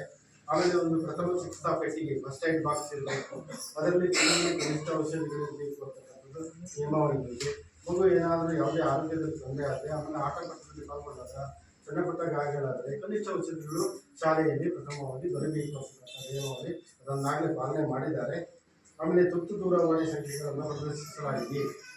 ಮಕ್ಕಳ ದೂರವಾಣಿ, ಮಹಿಳಾ ದೂರವಾಣಿ, ಆರೋಗ್ಯ ದೂರವಾಣಿ, ಪೊಲೀಸ್ ದೂರವಾಣಿ, ಅಗ್ನಿಶಾಮಕ ದೂರವಾಣಿ ಅದನ್ನು ಇಲ್ಲಿ ಮುಖ್ಯ ಶಿಕ್ಷಕ ಕೊಠಡಿ ಫಲಕದ ರೂಪದಲ್ಲಿ ನಿರ್ವಹಣೆ ಮಾಡಬೇಕು. ಏನಾದರೂ ಸಂದರ್ಭಗಳು ಬಂದಾಗ ತುರ್ತಾಗಿ ಸಂಪರ್ಕ ಮಾಡಲಿಕ್ಕೆ ಅನುಕೂಲ ಆಗ್ತದೆ. ಅದನ್ನು ನಿಯಮಾವಳಿ ಪಾಲನೆ ಮಾಡಬೇಕು. ಅದನ್ನಾಗಲೇ ಮಾಡಿದ್ದಾರೆ. ಆಮೇಲೆ ಇಲಾಖೆಗೆ ಸಂಬಂಧಪಟ್ಟಂತೆ DDPಯಿಂದ ಮುಖ್ಯ ಶಿಕ್ಷಕರವರೆಗಿನ ಎಲ್ಲ ಇಲಾಖಾಧಿಕಾರಿಗಳ ದೂರವಾಣಿ ಸಂಖ್ಯೆಗಳನ್ನು ಮುಖ್ಯ ಶಿಕ್ಷಕ ಕೊಠಡಿ ಫಲಕದಲ್ಲಿ ಅದನ್ನು ನಿರ್ವಹಣೆ ಮಾಡಬೇಕು. ಅದನ್ನು ಸಹ ನಿರ್ವಹಣೆ ಮಾಡಿದ್ದಾರೆ. ಆಮೇಲೆ ವಿಶೇಷ ಅಗತ್ಯಗಳ ಮಕ್ಕಳೊಂದಿಗೆ ಸಮನ್ವಯಗೊಳಿಸಿ ಮಕ್ಕಳಿಗೆ ಸಂವೇದನಾಶೀಲತೆಗಾಗಿ ಜಾಗೃತಿ ಕಾರ್ಯಕ್ರಮಗಳನ್ನು ವಿಶೇಷ ಅಗತ್ಯಗಳ ಮಕ್ಕಳಿಗೆ ಆ ರೀತಿಯಾಗಿರ್ತಕ್ಕಂಥ ಮಾಡ್ತೀವಿ ಇರ್ತಕ್ಕಂಥ ಅಭಿಪ್ರಾಯವನ್ನು ಹೇಳಿದ್ದಾರೆ. ಕನಿಷ್ಠ ಒಬ್ಬ ಶಿಕ್ಷಕರು ವೃತ್ತಿಪರ ಮಾರ್ಗದರ್ಶನ ಮತ್ತು ಸಮಾಲೋಚನೆ ಕೌಶಲ್ಯಗಳ ತರಬೇತಿಯನ್ನು ಪಡೆದಿದ್ದಾರೆ. ಒಂದು ಶಾಲೆಯಲ್ಲಿ ಇಲಾಖೆ ಒಬ್ಬ ಶಿಕ್ಷಕರಿಗೆ ಮಗುವಿಗೆ ವೃತ್ತಿಪರ ಕಲಿಕೆಯನ್ನು ಮಾಡತಕ್ಕಂಥ ತರಬೇತಿಯನ್ನು ಇಲಾಖೆ ನೀಡುತ್ತದೆ ಮತ್ತು ಸಮಾಲೋಚನೆ ಕೌಶಲ್ಯ ಮಗು ಏನಾದರೂ ಮಾನಸಿಕವಾಗಿ ಖಿನ್ನತೆಗೆ ಒಳಗಾದಾಗ ಮಗುವನ್ನು ಕೌನ್ಸಿಲಿಂಗ್ ಮಾಡಿ ಶಾಲೆಗೆ ತರತಕ್ಕಂಥ ಒಬ್ಬ ಶಿಕ್ಷಕರಿಗೆ ಇಲಾಖೆ ಆಗಲೇ ತರಬೇತಿಯನ್ನು ನೀಡುತ್ತದೆ. ಒಬ್ಬ ಶಿಕ್ಷಕರು ಪಡೆದಿದ್ದಾರೆ ಅಂತಕ್ಕಂಥ ಅಭಿಪ್ರಾಯವನ್ನು ಹೇಳಿದ್ದಾರೆ. ಶಾಲೆಯಲ್ಲಿ ಉತ್ತಮ ರೂಢಿಗಳಿದ್ದರೆ ನಮೂದಿಸುವುದು. ಇದಲ್ಲದೆ 134 ಮಾರ್ಗಸೂಚಿ ಅಂಶಗಳನ್ನು ಶಾಲೆಯ ವೃತ್ತಿ ಪಾಲನೆ ಮಾಡಿದೆ ಅಂತಕ್ಕಂಥದ್ದಲ್ಲದೆ ಏನೇನು ಕಲಿಕಾ ಚಟುವಟಿಕೆಗಳನ್ನು ಶಾಲೆ ಹಮ್ಮಿಕೊಂಡಿದೆ ಅಂತಕ್ಕಂಥದ್ದು. ಅದರಲ್ಲಿ ಯೋಗದ ಚಟುವಟಿಕೆಗಳು, ಧ್ಯಾನ, ಆಮೇಲೆ ಸಾಮಾನ್ಯ ಜ್ಞಾನದ ರಸಪ್ರಶ್ನೆ ಚಟುವಟಿಕೆಗಳು, ಆಮೇಲೆ ಸರಳ ಲೆಕ್ಕ ಚಟುವಟಿಕೆಗಳು, ಆಮೇಲೆ ವಿಜ್ಞಾನಕ್ಕೆ ಸಂಬಂಧಪಟ್ಟಿರ್ತಕ್ಕಂಥ ಸರಳ ಪ್ರಯೋಗ ಚಟುವಟಿಕೆಗಳು, ಆಮೇಲೆ ಇತಿಹಾಸ ಚರಿತ್ರೆಗೆ ಸಂಬಂಧಪಟ್ಟಿರ್ತಕ್ಕಂಥ ಪ್ರವಾಸ ಚಿತ್ರಬೇಕಿಗಳು, ಹೀಗೆ ಅನೇಕ ಚಟುವಟಿಕೆಗಳು ಮೂಲಕ ಮಕ್ಕಳಿಗೆ ಉತ್ತಮವಾಗಿರ್ತಕ್ಕಂಥ ಕಲಿಕಾ ನಿಯಮಾವಳಿಗಳನ್ನು ಪಾಲನೆ ಮಾಡಿಸಿ ಕಲಿತಾ ಇದ್ದೀವಿ ಅಂತಕ್ಕಂಥ ಅಭಿಪ್ರಾಯವನ್ನು ಹೇಳಿದ್ದಾರೆ. ಹೀಗೆ 134 ಅಂಶಗಳು ಏನು ಸರ್ಕಾರ ಹೇಳಿದೆ ಅದರ ಪ್ರಕಾರ ನಾವು ಸಾಮಾಜಿಕ ಪರಿಶೋಧನೆಯನ್ನು ಮಾಡಿದ್ದೇವೆ. ಅದರಲ್ಲಿ ಸಾಮಾನ್ಯವಾಗಿ ನಿಮ್ಮ ಶಾಲೆಯಲ್ಲಿ ಹೆಚ್ಚಿನ ಉತ್ತಮ ಅಂಶಗಳೇ ಕಂಡುಬಂದಿದೆ. ಕೆಲವೊಂದು ಲೋಪದೋಷಗಳಿದೆ. ಮುಂದಿನ ದಿನಗಳಲ್ಲಿ ಅವುಗಳನ್ನು ಸಹ ಸರಿಪಡಿಸಿಕೊಂಡು ಉತ್ತಮವಾಗಿರ್ತಕ್ಕಂಥ ಗುಣಮಟ್ಟದ ಕಲಿಕಾ ವಾತಾವರಣವನ್ನು ಶಾಲೆಯಲ್ಲಿ ಕಲ್ಪಿಸಿಕೊಂಡು ಒಂದು ಉತ್ತಮವಾಗಿರ್ತಕ್ಕಂಥ ಶಿಕ್ಷಣವನ್ನು ನೀಡಲಿಕ್ಕೆ ನಮ್ಮೆಲ್ಲರ ಸಹಕಾರ ಅಗತ್ಯ ಇರ್ತದೆ. ಹಾಗಾಗಿ ಏನು ತಾವು ಸಹ ಏನಾದರೂ ಇನ್ನು ನಾವು ನೋಡದೇ ಇರ್ತಕ್ಕಂಥ ಕೆಲವೊಂದು ನ್ಯೂನತೆಗಳನ್ನು ಹೇಳಿದ್ವಿ. ನಾವು ಅದನ್ನು ಸಹ ಸರ್ಕಾರಕ್ಕೆ ಈ ವರದಿ ಮೂಲಕ ನಾವು ಕಳಿಸ್ತೀವಿ. ನೀವೇನಾದ್ರು ನಿಮ್ಮ ಗಮನಕ್ಕೆ ಬಂದಿರತಕ್ಕಂಥ ಏನಾದರೂ ಇದ್ದರೆ ಉತ್ತಮ ಅಂಶಗಳಿದ್ರೂ ಹೇಳ್ಬೋದು, ಲೋಪದೋಷಗಳಿದ್ರೂ ಹೇಳ್ಬೋದು. ಸಭೆಯಲ್ಲಿ ಚರ್ಚೆ ಮಾಡಿದರೆ ಆ ಎಲ್ಲ ಅಂಶಗಳನ್ನು ವರದಿಯಲ್ಲಿ ಸೇರಿಸಿ ಸರ್ಕಾರಕ್ಕೆ ಗಮನಕ್ಕೆ ತರ್ತೀವಿ ಅಂತ ಹೇಳಿ ತಿಳಿಸ್ತಾ ಈ ಎಲ್ಲ ಅಂಶಗಳನ್ನು ತಿಳಿಸಲಿಕ್ಕೆ ಅವಕಾಶ ಕೊಟ್ಟಿರ್ತಕ್ಕಂಥ ಧನ್ಯವಾದ. 2 ದಿನದಿಂದ ನಡೆದಂಥ ಸಾಮಾಜಿಕ ಪರಿಶೋಧನೆಯ ಸಮಗ್ರ ವರದಿಯನ್ನು ಮಂಡಿಸಿದಂಥ ಶ್ರೀ ದೇವೇಗೌಡರಿಗೆ ಧನ್ಯವಾದಗಳು. ಇದೀಗ ಅವರು ಮಂಡಿಸಿದಂಥ ವರದಿಯ ಮೇಲೆ ತಮ್ಮ ಅಭಿಪ್ರಾಯಗಳನ್ನು ಚರ್ಚೆ ಮಾಡಬೇಕಂತ ಕೇಳ್ಕೊಳ್ತಾರೆ.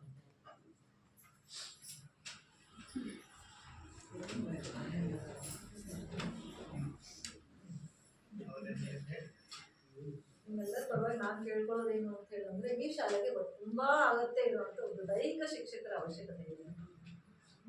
ತುಂಬಾ ಯಾಕೆ ಅಂದ್ರೆ ಮೊದಲು ಮಕ್ಕಳಿಗೆ ದೈಹಿಕವಾಗಿ ಅವರು ಮಾನಸಿಕವಾಗಿ ಕರೆಕ್ಟ್ ಆಗಿ ಇರಬೇಕು ಅಂತ ಹೇಳಿದ್ರೆ ದೈಹಿಕವಾಗಿಯೂ ಕೂಡ ಒಂದಿಷ್ಟು ಶ್ರಮ ಬೇಕಾಗುತ್ತೆ. ಆಟೋಟಗಳಲ್ಲಿ ತೊಡಗಿಸಿಕೊಂಡಾಗ ಮಾತ್ರ ಮನುಷ್ಯನ ಮಾನಸಿಕ ನೆಮ್ಮದಿ ಸ್ವಲ್ಪ ಸಿಗುತ್ತೆ ಅನ್ನೋ ಒಂದು ಅಭಿಪ್ರಾಯದಲ್ಲಿ ನಾನು ಹೇಳ್ತಾ ಇರೋದು. ದಯವಿಟ್ಟು ಸರ್ಕಾರಕ್ಕೆ ನಾವು ವಿನಂತಿ ಮಾಡ್ಕೊಳ್ಳೋದೇನು ಅಂತ ಹೇಳಿದ್ರೆ ತಮ್ಮ ಮೂಲಕ ನಮ್ಮ ಶಾಲೆಗೆ ಒಂದು ದೈಹಿಕ ಶಿಕ್ಷಕರ ಅವಶ್ಯಕತೆ ಇದೆ. ದಯವಿಟ್ಟು ನನಗೆ ಕೇಳಿದಾಗ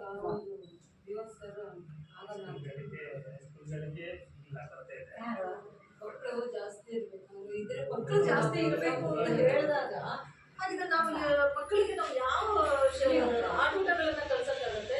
ನಮ್ಮ ಸಿಬ್ಬಂದಿ ವರ್ಗದವರು ಪಾಠಗಳ ಬಗ್ಗೆ ತಲೆ ಕೊಡ್ತಾರೋ ಅಥವಾ ಆಟಗಳ ಬಗ್ಗೆ ತಲೆ ಕೊಡ್ತಾರೆ.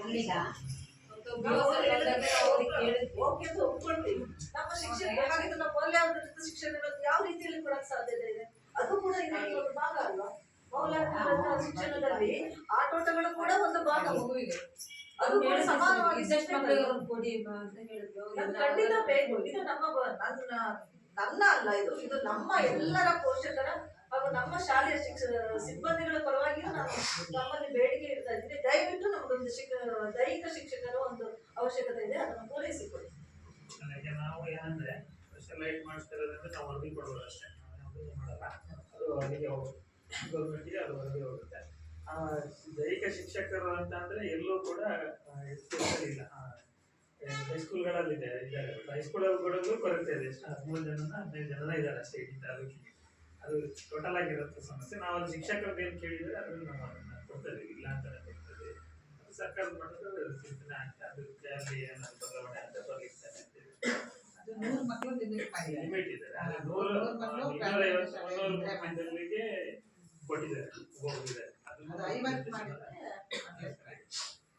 ಅಲ್ಲ, ಇಲ್ಲಿ ಏನಾಗುತ್ತೆ ಅಂದ್ರೆ ಮಕ್ಕಳಿಗೆ ಆಟೋಟಗಳಿಗೆ ನಾವು ಕಾಂಪಿಟೇಷನ್ ಕರ್ಕೊಂಡು ಹೋಗ್ಬೇಕು ಅಂತ ಹೇಳಿದ್ರೆ ನಮ್ಮ ಶಿಕ್ಷಕರು ಕೊಡುವಂತ ಆಟದ ವ್ಯವಸ್ಥೆ ಅವರಿಗೆ ಸಾಕಾಗಲ್ಲ. ಯಾಕೆಂದ್ರೆ ಅವರು ಆಟದ ಬಗ್ಗೆನೂ ಅವರಿಗೆ ತರಬೇತಿಯಾಗಿ ಪಡೆದಿರ್ತಾರೆ. ಆಟ ಇದ್ರೂ ಹೊರಗಡೆ ಅವರನ್ನು ತಗೊಂಡು ನಾವು ಮಾಡ್ಲಿಕ್ಕೆ ಅವರಿಗೆ ಅದರ ಅವಶ್ಯ ನಮಗೆ ಅಂತ ಇದನ್ನ ಕೊಡ್ಲಿಕ್ಕಾಗಲ್ಲ. ಅದನ್ನ ಸ್ವಲ್ಪ ನಮ್ಮ ಪರವಾಗಿ ನೀವು ಕೂಡ ಒಂದು ಸರ್ಕಾರಕ್ಕೆ ಇದು 3-4 ವರ್ಷದಿಂದ ನಡೀತಾ ಇದೆ.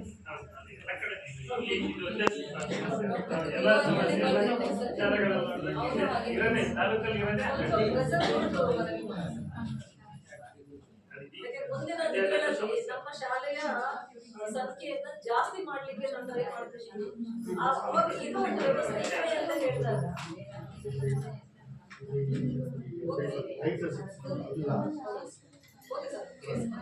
ಅದು ಇನ್ನೊಂದು ಏನು ಅಂತ ಹೇಳಿದ್ರೆ, ಈಗ ನಾವು ಶಾಲೆಯಲ್ಲಿ ನಿಮಗೆ ಗೊತ್ತಿರೋ ಹಾಗೆ ಹೊಸನಗರ ತಾಲೂಕಲ್ಲಿ ರಾಜ್ಯ ಮಟ್ಟದಲ್ಲಿ ಜೊತೆಗೆ ರಾಷ್ಟ್ರ ಮಟ್ಟದಲ್ಲಿ ಆಟೋಟಗಳಲ್ಲಿ ಗುರುತಿಸಿಕೊಂಡಂತವರು ಪೂರ್ಣ ನಮ್ಮ ಸರ್ಕಾರಿ ಶಾಲೆಯ ಪ್ರತಿಭೆಗಳು. ಒಂದು ಎರಡನೇದಾಗಿ ಹಳ್ಳಿಯ ಪ್ರತಿಭೆಗಳು. ಅವ್ರಿಗೆಲ್ಲರಿಗೂ ಮೂಲಭೂತವಾಗಿ ಏನ್ ಬೇಕು ಅಂದ್ರೆ ಒಂದು ತರಬೇತಿ ಬೇಕು. ತರಬೇತಿ ಇಲ್ಲದೆ ನಾವು ಸ್ವಲ್ಪ ಸ್ವಲ್ಪ ಮಟ್ಟದಲ್ಲಿ ಅವರಿಗೆ ತರಬೇತಿ ಕೊಟ್ಟರೆ ಸಾಕಾಗಲ್ಲ.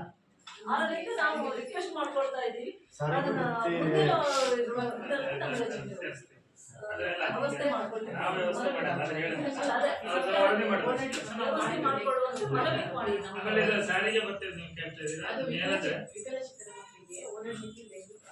ಅದು ಅದೇ ಬೆಂಗಾವಲು ಬತ್ತಿ ಅಂತ ಬರುತ್ತೆ.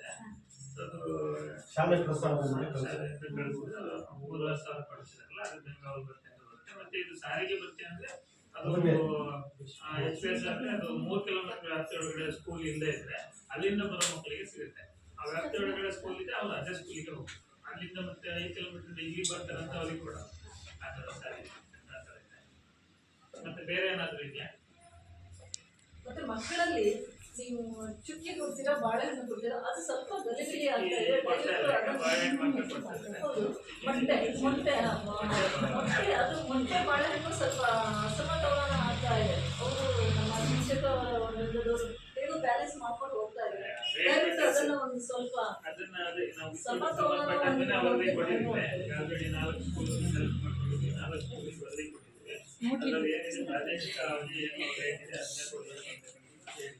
ಒಟ್ಟಾರೆಯಾಗಿ ಒಂದು ಬೇರೆ ಕಡೆಯಲ್ಲಿ 4 ರೂಪಾಯಿ ಸಿಗುತ್ತೆ ಮಾಡಿದ್ದಾರೆ. ಹೆಚ್ಚಿಗೆ ಮಾಡಿದ್ರೆ ಅಲ್ಲಿ ಲಾಭ ಆಗುತ್ತೆ. ನಾವು ಅದನ್ನ ನಾವು ಕಳಿಸ್ತೇವೆ ಆಲ್ರೆಡಿ. ಬೇರೆ ಏನಾದ್ರು ಇದೆಯಾ ಈ ಶಿಕ್ಷಕರ ಸಮಸ್ಯೆ? ಅದು ಸಾಮಾನ್ಯವಾಗಿ ಸರ್ಕಾರಕ್ಕೆ ಗೊತ್ತಿರ್ತಕ್ಕಂಥ ಸಮಸ್ಯೆ. ಸರ್ಕಾರಕ್ಕೆ ಗೊತ್ತಿರಬೇಕು. ಇಲ್ಲಿ ತಕ್ಕ ಸಣ್ಣ ಪುಟ್ಟ ಸಮಸ್ಯೆ ಈ ಆಂತರಿಕವಾಗಿ ಇಲ್ಲಿ ಏನಾದರೂ ಸಮಸ್ಯೆಗಳು ಇದು ರಿಪೋರ್ಟ್ ಶಿಕ್ಷಕರಿಗೆ ಹೇಳಿಲ್ಲ. ವಿಷಯ ಶಿಕ್ಷಕರಲ್ಲಿ ಗೊತ್ತಿದೆ, ಅದನ್ನು ಕೊಡ್ತಿದ್ದೀವಿ. ವಿಷಯಕ್ಕೆ ಸಂಬಂಧಪಟ್ಟಂತೆ ಈಗಾಗಲೇ ಕಳಿಸ್ತಿದ್ದಾರೆ ರಿಪೋರ್ಟ್. ಅದ್ರ ಬಗ್ಗೆನೂ ಕೂಡ ಚರ್ಚೆ ಆಗ್ತಿದೆ. ಅದು ಬಿಟ್ಟು ಈಗ ನಾವು ಹೇಳಿದ್ರಲ್ಲಿ, ಈಗ ನಾವು ವರದಿ ಮಾಡಿದ್ರಲ್ಲಿ ನಾವಿಲ್ಲೇ ಶಾಲೆ ಒಳಗಡೆ ಮಾಡಿರ್ತೀವಿ. ನಾವು ಇಲ್ಲಿ ಶಿಕ್ಷಕರ ಜೊತೆಗೆ ಇಲ್ಲಿ ನಾವೇನು ಎಲ್ಲರನ್ನೂ ಭೇಟಿ ಮಾಡಿರೋಲ್ಲ.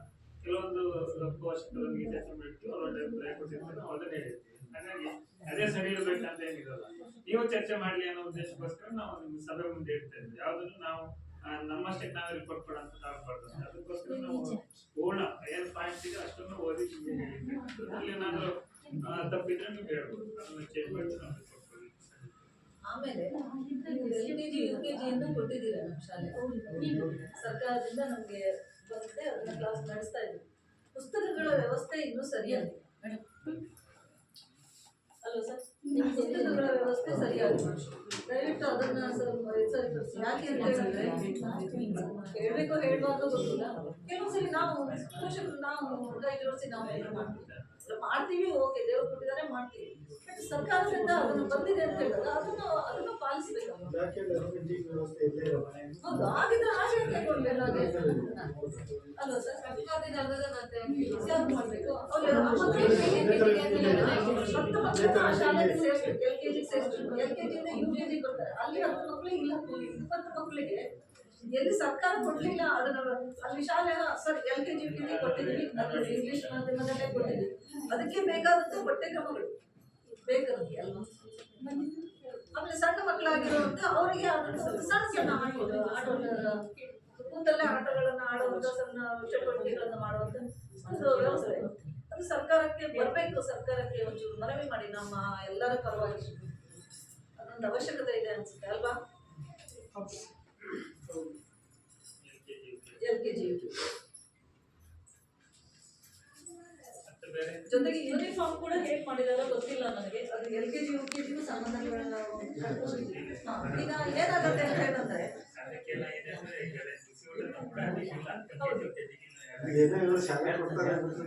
ಹೌದು, ಅದು ತನ್ನಿ ಅಂತ ಹೇಳಕ್ಕಾಗಲ್ಲ. ಈಗ ಏನ್ ಗೊತ್ತಾ, ಹೇಗೋ ಮಾಡ್ಬೋದು, ಹೊಟ್ಟೆ ಎಲ್ಲ ಅವ್ರಿಗೂ ಹೊಟ್ಟೆ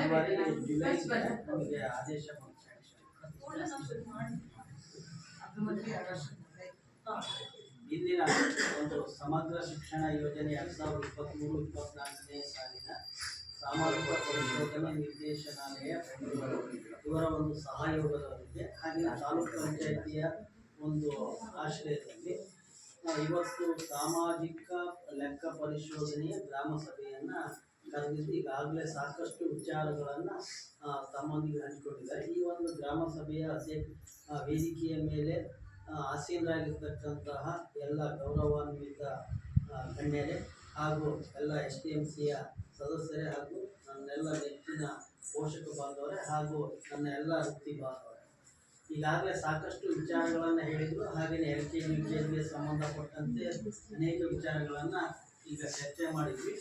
ನಮ್ಮ ಈಗೇನು ಲೆಕ್ಕ ಪರಿಶೋಧನೆಗೆ ಬಂದಿರತಕ್ಕಂಥ ಅಧಿಕಾರಿಗಳ ಒಂದು ಗಮನಕ್ಕೂ ಕೂಡ ನಾನು ತರಲಿಕ್ಕೆ ಬಯಸ್ತಾ ಇದ್ದೀನಿ. ಕಳೆದ ವರ್ಷ ನಮಗೆ LKG ಮಾಡಲಿಕ್ಕೆ ಸರ್ಕಾರದಿಂದ ಅಧಿಕೃತವಾದಂಥ ಆದೇಶ ಬಂತು. ಸೊ ಆ ಸಂದರ್ಭದಲ್ಲಿ ಅದಕ್ಕಿಂತ ಪೂರ್ವದಲ್ಲಿ 2 ವರ್ಷದಿಂದ ನಾವು LKG ಪ್ರಾರಂಭ ಮಾಡಿದ್ವಿ. ಹಾಗೆಯೇ ಎಲ್ಲ ಮಕ್ಕಳಂತೆ ಅವರಿಗೂ ಕೂಡ ಉಚಿತವಾದಂಥ ಸಮವಸ್ತ್ರ, ಹಾಗೆಯೇ ಡೈರಿ, ಹಾಗೆಯೇ ಉಚಿತವಾಗಿ ಪಾದರಕ್ಷೆಗಳನ್ನು ಕೂಡ ಕೊಡ್ತಾ ಬಂದ್ವಿ. ಈ ಮಕ್ಕಳಿಗೆ ಕೊಟ್ಟಂಗೆ ಅವರಿಗೂ ಕೊಡ್ತಾ ಇದೀವಿ. ಇದೆಲ್ಲ ಪೋಷಕರ ಗಮನಕ್ಕೂ ಕೂಡ ಬಂದಿರತಕ್ಕಂಥ ವಿಚಾರ. ಜೊತೆಗೆ ನಮ್ಮ ಅಧಿಕಾರಿಗಳಿಗೂ ಕೂಡ ಈ ವಿಚಾರದ ಬಗ್ಗೆ ನಾನು ಹೇಳಬೇಕಾಗಿರ್ತಕ್ಕಂಥದ್ದು ಈ ಒಂದು ಸಂದರ್ಭ. ಈ ವರ್ಷನೂ ಕೂಡ LKG UKGಯಲ್ಲಿ ಅಭ್ಯಾಸ ಮಾಡ್ತಕ್ಕಂಥ ಮಕ್ಕಳಿಗೆ ಉಚಿತ, ಈ ಮಕ್ಕಳಿಗೆ ಏನು ನಾವು ಸೌಲಭ್ಯ ಕೊಡ್ತಾ ಇದೀವೋ ಪಾದರಕ್ಷೆ ಕೊಡ್ತಾ ಇದ್ದೀವಿ. ಮೊನ್ನೆ ಎಲ್ಲ 1ರಿಂದ 6ನೇ ತರಗತಿ ಮಕ್ಕಳಿಗೆ ಉಚಿತವಾಗಿ ಸ್ವೆಟರ್ ವಿತರಣಾ ಕಾರ್ಯಕ್ರಮ ಆಯಿತು. ಆ ಸಂದರ್ಭದಲ್ಲಿ 4ಕ್ಕೆ ನಾವು LKG UKGಯಿಂದ 7ನೇ ತರಗತಿ ಮಕ್ಕಳಿಗೂ ಕೂಡ ನಾವು ವ್ಯವಸ್ಥೆಯನ್ನು ಮಾಡಿದ್ವಿ. ಕಾರಣ ಇಷ್ಟೇ, ಈ ವ್ಯವಸ್ಥೆಗಳು ಯಾವಾಗ ಆಗ್ತವೆ ಅಂದರೆ ನಾವು ಇಲಾಖೆಯೊಂದಿಗೆ ಹತ್ತಿರದಲ್ಲಿರೋದ್ರಿಂದ, ಆಮೇಲೆ ಎಲ್ಲರೊಂದಿಗೆ ಬಾಂಧವ್ಯ ಚೆನ್ನಾಗಿರೋದ್ರಿಂದ ನಮ್ಮ ಬೇರೆ ಮಕ್ಕಳಿಗೆ ಯಾವ ರೀತಿಯಾದಂಥ ಸೌಲಭ್ಯಗಳು ಬರ್ತಾ ಇದ್ದಾವೋ ಅವನ್ನೂ ಕೂಡ ನಾವು ತಲುಪುವಂಥ ಒಂದು ವ್ಯವಸ್ಥೆಯನ್ನು ಕೂಡ ಮಾಡಿದ್ದೇವೆ. ಈಗ ತಾನೇ ಹೇಳಿದೆ ನಾನು, LKG UKG ಮಕ್ಕಳಿಗೆ ಯಾವುದೇ ಅನುದಾನ ಬರ್ತಾ ಇಲ್ಲ. ಇಲಾಖೆಯಿಂದ ನವೆಂಬರ್ 1ರಿಂದ ಎಲ್ಲ ಮಕ್ಕಳಂತೆ ಮೊಟ್ಟೆ, ಹಾಲು, ಬಾಳೆಹಣ್ಣು ಮತ್ತು ಬಿಸಿ ಊಟನೂ ಕೊಡಬೇಕು ಅಂತೇಳಿ ಆದೇಶ ಆಗಿದೆ. ನಿನ್ನೆಲ್ಲ ಮೊನ್ನೆ ತಾನೇ ಮಾಹಿತಿಯನ್ನು ತೆಗೆದುಕೊಂಡಿದ್ದಾರೆ. ಅದಾಗ್ಯೂ ಕೂಡ ಅದು ಬಂದಾಗ ನೋಡೋಣ ಅಂತೇಳಿ ನಮಗೆ ಇದುವರೆಗೂ ಕೂಡ ಆ ಮಕ್ಕಳಿಗೆ ನಾವು ಬಾಳೆಹಣ್ಣು, ಮೊಟ್ಟೆ, ಹಾಲು ಏನೇ ಕೊಟ್ಟರು ಕೂಡ ದೇವರ ದಯೆಯಿಂದ ಭೂತರಾಯನ ಆಶೀರ್ವಾದದಿಂದ ಯಾವುದೂ ತೊಂದರೆ ಆಗದಂತೆ ಸಾಂಗೋಪಾಂಗವಾಗಿ ನಡ್ಕೊಂಡು ಹೋಗ್ತಾ ಇದೆ. ಇವತ್ತು ಮೊಟ್ಟೆ ಧಾರಣೆ 8 ರೂಪಾಯಿ 20 ಪೈಸೆ ನಡೀತಾ ಇದೆ. ನಾವು ಖರ್ಚು ಆಗ್ತಕ್ಕಂಥದ್ದು ಈಗೆಲ್ಲ ಮೀಟಿಂಗ್ನಾಗೂ ತಮಗೆ ಹೇಳಿದ್ದೀನಿ, 5 ರೂಪಾಯಿ 20 ಪೈಸೆ ಮಾತ್ರ ನಾವು ಖರ್ಚು ಹಾಕಲಿಕ್ಕೆ ಅವಕಾಶ ಇದೆ.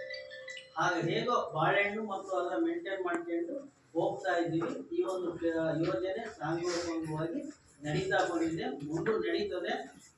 ಇನ್ನೇ ಮುಂದಿನ ತಿಂಗಳಿಂದ ಅನುದಾನ ಅದಕ್ಕೂ ಕೂಡ ಬರ್ತದೆ.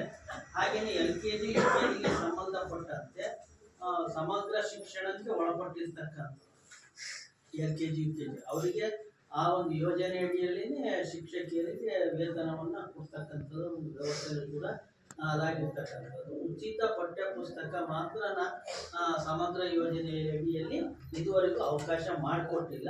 ಸೊ ಈಗ ಪ್ರೆಸೆಂಟ್ ನಾವು ಏನ್ ಮಾಡ್ತಾ ಇದೀವಿ ಅಂತಂದ್ರೆ, ಮಕ್ಕಳ ಹಿತದೃಷ್ಟಿಯಿಂದ ನಾವು ಒಂದಿಷ್ಟು ಹಣವನ್ನ ಕ್ರೋಢೀಕರಣ ಮಾಡಿ ಪೋಷಕರೆಲ್ಲ ಇದು ಮಾಡ್ಕೊಂಡು ಅವರಿಗೆ ಪುಸ್ತಕದ ವ್ಯವಸ್ಥೆಯನ್ನು ಕೂಡ ಮಾಡಿದ್ವಿ. ಸಮವಸ್ತ್ರನೂ ಕೂಡ 2 ಜೊತೆ ಕೊಟ್ಟಿದ್ವಿ.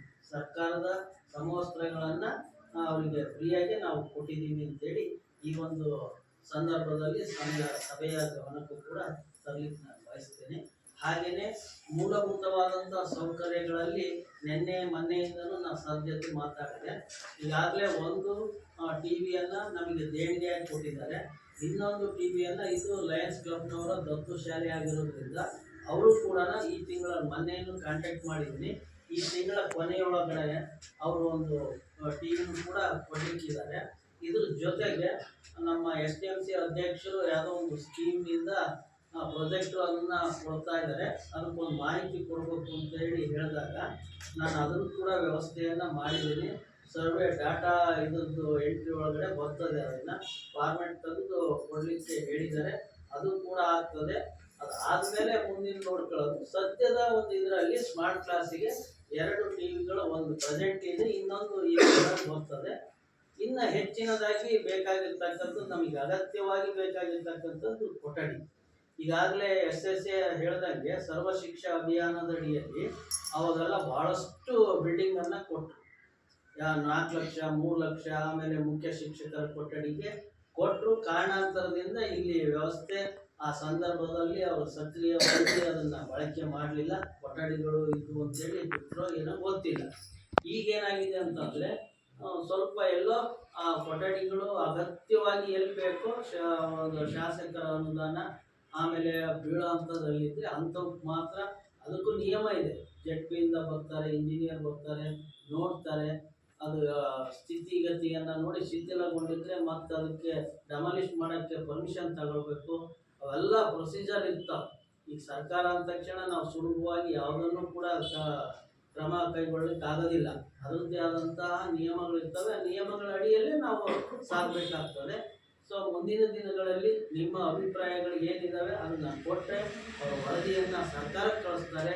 ಹಾಗೆಯೇ ಈ ಒಂದು ಸಭೆಯಲ್ಲಿ ಏನು ನಿರ್ಣಯ ಆಗ್ತದೋ ಆ ನಿರ್ಣಯದಲ್ಲಿ ಒಂದು 2-3 ಆದರೂ ಕೂಡ ಯಶಸ್ವಿಯಾಗಿ ನಾವು ಯೋಜನೆಯನ್ನು ಹೊಟ್ಕೊಳ್ಳೋಣ ಅಂತೇಳಿ ಸಂದರ್ಭದಲ್ಲಿ ಹೇಳುತ್ತಾ ಸಮಯಾವಕಾಶಕ್ಕಾಗಿ ಧನ್ಯವಾದ.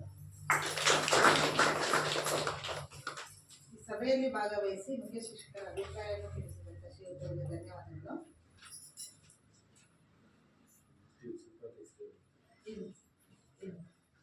ನೀವೇನಾದ್ರು ಮಾತಾಡೋದಿದ್ರೆ ಶಾಲೆ ಬಗ್ಗೆ ಏನಾದರೂ ಇತ್ತು, ಮಕ್ಕಳ ಚಟುವಟಿಕೆಗಳಲ್ಲಿ ಏನಾದರೂ ಇನ್ನೂ ಉತ್ತಮ ಕಲಿಕಾ ವ್ಯವಸ್ಥೆಗಳು ಬರಬೇಕು ಆಗಬೇಕು ಹೇಳಿ.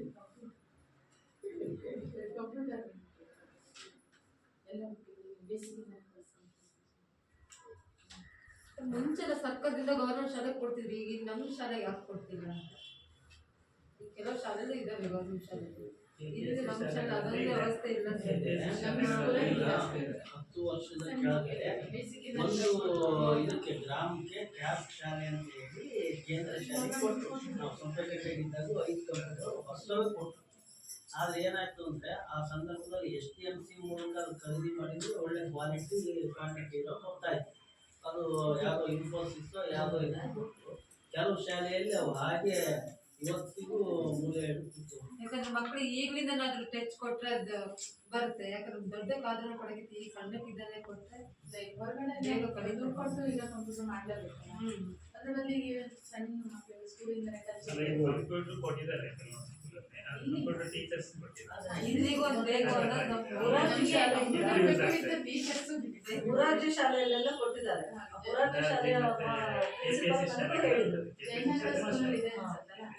ಯಾರಾದ್ರೂ ಕಂಪ್ಯೂಟರ್ ಟೀಚರ್ ಯಾರಾದ್ರೂ ಕಂಪ್ಯೂಟರ್ ಆಗೋದಿದ್ರೆ ನನಗೆ ಒಂದು ಹ್ಯಾಂಡ್ ಕೊಡಿ ಅಂತ ನನ್ನ ಹತ್ರ ಕೇಳಿದ್ರು. ಅಲ್ಲ, ಅದನ್ನೇ ಕಂಪ್ಯೂಟರ್ ಅಲ್ಲಿ ಕೊಟ್ಟಿದ್ದಾರೆ, ಅದನ್ನ ಹೇಳ್ಕೊಡೋಕೆ ಟೀಚರ್ಸ್ ಬೇಕಲ್ವಾ, ಮಾಸ್ಟರ್. ನನಗೆ ಕೇಳಿದ್ರು, ಯಾಕೆಂದ್ರೆ ನನ್ನ ಮಗ ಸೈಂಟಿಸ್ಟ್, ಡಾಟಾ ಸೈಂಟಿಸ್ಟ್, ಅದಕ್ಕೆ ಇಲ್ಲಿ ಅವಕಾಶ ಇರೋದು ಅಂತ ಹೇಳಿದ್ರು.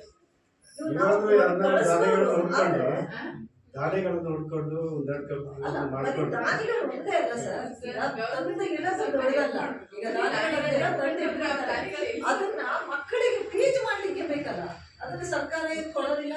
ನಾವು ಯಾರೋ ಒಬ್ಬರನ್ನ ಇಲ್ಲಿ ಇರಲಿಕ್ಕೆ ಅಪಾಯಿಂಟ್ ಮಾಡ್ತೀವಿ, ಅವ್ರಿಗೆ ಒಂದು ಸಣ್ಣ ಪ್ರಮಾಣದಾದ್ರೂ ಒಂದು ಭತ್ಯೆಯನ್ನು ಕೊಡ್ಬೇಕು. ಅದನ್ನ ಯಾರು ಕೊಡ್ತಾರೆ? ಈಗ ಮೊನ್ನೆ ಕರಾಟೆ ಕಲಿಸಲಿಕ್ಕೆ ಕಟ್ಟೆ ಬರ್ತಾರೆ ಹೈಸ್ಕೂಲ್ಗೆ, ಅವ್ರು ಕೇಳಿದ್ರು ನಿಮ್ಮ ಶಾಲೆಯಲ್ಲಿ ಕರಾಟೆ ವಾರಕ್ಕೊಂದು ಒಂದು ಗಂಟೆ ಗೌರವಧನ ಕೊಡಬೇಕಾಗ್ತದೆ. ಆ ಮಟ್ಟಕ್ಕೆಲ್ಲ ನಮ್ಮ ಪೋಷಕರು ಬೇಕಾದ್ರೆ ಫ್ರೀಯಾಗಿ ಕೊಡ್ರಿ, ವಿಶ್ವಾಸದ ನಮ್ಮ ವಿಶ್ವಾಸದ ಬೇಕಾದ್ರೆ ಒಂದು 2 ವಾರಕ್ಕಾದ್ರೂ 1 ಗಂಟೆ ಕೊಡ್ರಿ ಅಂತಂದು ಹೇಳಿದೆ. ಅವ್ರು ತಿಂಗಳಿಗೆ ಒಂದು $100 ರೂಪಾಯಿ ಕೇಳಿ. ಮತ್ತೆ ಹಾಗಿರುವಾಗ ವ್ಯವಸ್ಥೆ ಮಾಡಬೇಕಾಗುತ್ತೆ ಹೇಳಿ ಸರ್. ಅಂದ್ರೆ 8ನೇ ತರಗತಿಯಿಂದ ಸರ್ಕಾರದ ಅನುದಾನ ಇದೆ, ಟ್ರೈನಿಂಗ್ ಕೊಡ್ತಾರೆ. ಇದಕ್ಕೆ ಇಲ್ಲ, ಅದಕ್ಕೋಸ್ಕರ ಅನುದಾನ ಇಲ್ಲದ್ರಿಂದ ಅವ್ರಿಗೆ ಕೊಡ್ಲಿಕ್ಕೆ ಬರೋದು. ಹಾಗಾಗಿ ನಮ್ಮ ಪೋಷಕರಿಗೆ ಅವ್ರ ಮಕ್ಕಳಿಗೂ ಎಲ್ಲ ಎಲ್ಲ ಮಕ್ಕಳಂತೆ ನಮ್ಮ ಮಕ್ಕಳಿಗೂ ಸಿಗ್ಲಿ ಅನ್ನೋ ವ್ಯವಸ್ಥೆ ಇದೆ, ಮನಸ್ಸು ಇದೆ. ಬಟ್ ಇಲ್ಲಿಯ ವ್ಯವಸ್ಥೆ ನಮಗೆ ಅನುದಾನ ಸಾಕಾಗಿಲ್ಲ, ಅಥವಾ ಸರ್ಕಾರದ ಗಮನ ಕಡಿಮೆ ಆಯ್ತಾ ನಮ್ಮ ಕಡೆ ಗೊತ್ತಾಗ್ತಿಲ್ಲ ನಮಗೆ. ಅದೇ ಆಗ ಒಂದು ಸ್ಕೀಮ್ ಕೆಲವು ಶಾಲೆಗಳೆಲ್ಲ ಇಟ್ಕೊಂಡಿದ್ದಾರೆ. ಅಲ್ಲಿ ಅದೇ ದಾನಿಗಳು, ಪೋಷಕರು ಇವರೆಲ್ಲ ಸೇರ್ಕೊಂಡು ಮಾಡ್ಕೊಂಡಿದ್ದಾರೆ. ಹೈಸ್ಕೂಲ್ಗಳಲ್ಲಿ ಸರ್ಕಾರದಿಂದ ಕೊಟ್ಟಿರೋದಿದೆ, ಕೆಪಿಎಸ್ಸಿ ಸ್ಕೂಲಲ್ಲಿ ಮಾತ್ರ ಎಲ್ಲವೂ ಇದೆ. ಕೊಡೋಣ, ದಾನಿಗಳನ್ನ ಕೊಡೋಣ.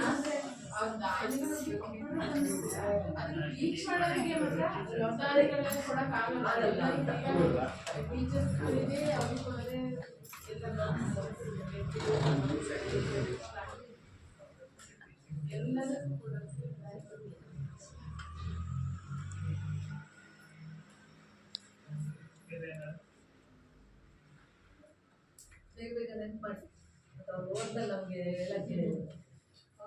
ಆಲ್ಮೋಸ್ಟ್ ನಮಗೆ ಗೊತ್ತಿರುತ್ತೆ ಎಲ್ಲ ಶಾಲೆಗೂ ಒಂದೇ ಥರ ಕಂಪ್ಲೇಂಟ್ ಇರುತ್ತೆ. ಹಾಗೆ ಅದನ್ನೆಲ್ಲದೂ ನಾವು ರಿಪೋರ್ಟ್ ಮಾಡ್ತೀವಿ. ನೀವೇನು ಹೇಳ್ತಾ ಇದ್ರೆ ಅದೆಲ್ಲದೂ ಕೂಡ ನಮ್ಗೆ ರಿಪೋರ್ಟ್ ಆಗುತ್ತೆ. ಯಾಕಂದರೆ ಒಂದು ಶಾಲೆ ಅಂದರೆ ಎಲ್ಲ ಶಾಲೆಗೂ ಇದು ಸೇಮ್. ಗೌರ್ಮೆಂಟ್ ಶಾಲೆಗಳು ಏನಿದೆ ಎಲ್ಲ ಒಂದೇ ಥರ ಇದೆ. ಕೆಲವಷ್ಟು ಇನ್ನೂ ಪರಿಚಯ ಸ್ಕೂಲ್ಗಳೇ ಇದೆ ಬಿಟ್ಟರೆ ಅಷ್ಟೊಂದು ಕೆಪಿಎಸ್ಸಿ ಸ್ಕೂಲ್ಗಳನ್ನು ಮಾತ್ರ ಫುಲ್ಫಿಲ್ ಆಗಿದೆ, ಎಲ್ಲದೂ ಇದೆ. ಅದೆಲ್ಲ ಇನ್ನು ಸ್ಟಡಿ ವರ್ಕ್ ಏನಿದ್ರು ಆಗ್ತೀವಲ್ಲ ಅದು ಮತ್ತೆ ಇಲ್ಲೇ ಕೊಡ್ತಾರೆ, ಕೊಠಡಿ ಇಲ್ಲ ಅಂತ ಅಂದರೆ ಇಲ್ಲಿ ಪಟ್ಟಣ ಪಂಚಾಯತಿಗೆ ಏನು ಮಾಡ್ತಾರೆ, ಗ್ರಾಮ ಪಂಚಾಯತಿಗೆ ತಾಲೂಕು ಪಂಚಾಯತಿಗೆ ಅವರೆಲ್ಲ ಹೇಳಿದ್ರೆ ಗ್ರಾಮ ಪಂಚಾಯತಿಗೆ ಅವರೇ ಶಾಲೆ ದೊಡ್ಡದಾದಾಗ ಸುಮ್ಮನೆ ಬಂದಾಗ ವ್ಯವಸ್ಥೆ ಕೂಡ ದೊಡ್ಡ ಮಟ್ಟದಲ್ಲೇ ಆಗಬೇಕು. ಈಗ ಶಿಕ್ಷಣಕ್ಕಂತ ಅನುದಾನ ಅದು ರಿಲೀಸ್ ಆಗುತ್ತೆ, ಅದನ್ನು ಇಲ್ಲಿ ಶಾಲೆಗೆ ಕೊಡ್ಬೇಕು, ಬೇರೆ ಕಡೆಗೆ ಆಗ್ತಾ ಇರುತ್ತೆ. ಎಲ್ಲ ಸ್ಕೂಲ್ಗಳು ಒಂದೇ ಸರಿ ಅಂತಲ್ಲ, ಮಾಹಿತಿಗಳನ್ನು ತಗೊಂಡು ಪೋಷಕರು, ಶಿಕ್ಷಕರು ನಮಗೊಂದು ಸಂಪರ್ಕ ಅರ್ಜಿಗಳನ್ನು ಕೊಡಬೇಕು. ತಪ್ಪಿದೆ ಅಂತ ಅದಕ್ಕೆ ಫಸ್ಟ್ ಆದ್ಯತೆ ಕೊಡ್ತಾರೆ.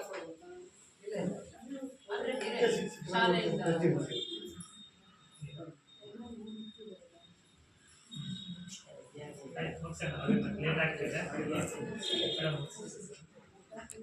ಸಭೆಯ ಅಧ್ಯಕ್ಷತೆಯನ್ನು ವಹಿಸಿಕೊಂಡಿರುವ ಶ್ರೀಮತಿ ಶ್ವೇತಾ ಮೇಡಮ್ ಅವರು ಮಾತಾಡ್ತಿದ್ದಾರೆ. ಎಲ್ರಿಗೂ ನಮಸ್ಕಾರ. ನನ್ನೆಲ್ಲ ಆತ್ಮೀಯ ವೇದಿಕೆ ಅತಿಥಿಗಳಿದ್ದಾರೆ, ಹಾಗೂ ನೆಚ್ಚಿನ ಶಿಕ್ಷಕರು. ಆಲ್ಮೋಸ್ಟಾಲೆಲ್ಲ ಈಗ ಚರ್ಚೆ ಮಾಡಿದ್ದೀವಿ ಅನಿಸುತ್ತೆ, ಮತ್ತೆ ಹೇಳೋದೇನು ಇರಲ್ಲ ಅನಿಸುತ್ತೆ. ದಯವಿಟ್ಟು ಶಾಲೆ ಬಗ್ಗೆ ನೀವು ಸ್ವಲ್ಪ ಗಮನ ಕೊಡಿ ಪೋಷಕರು.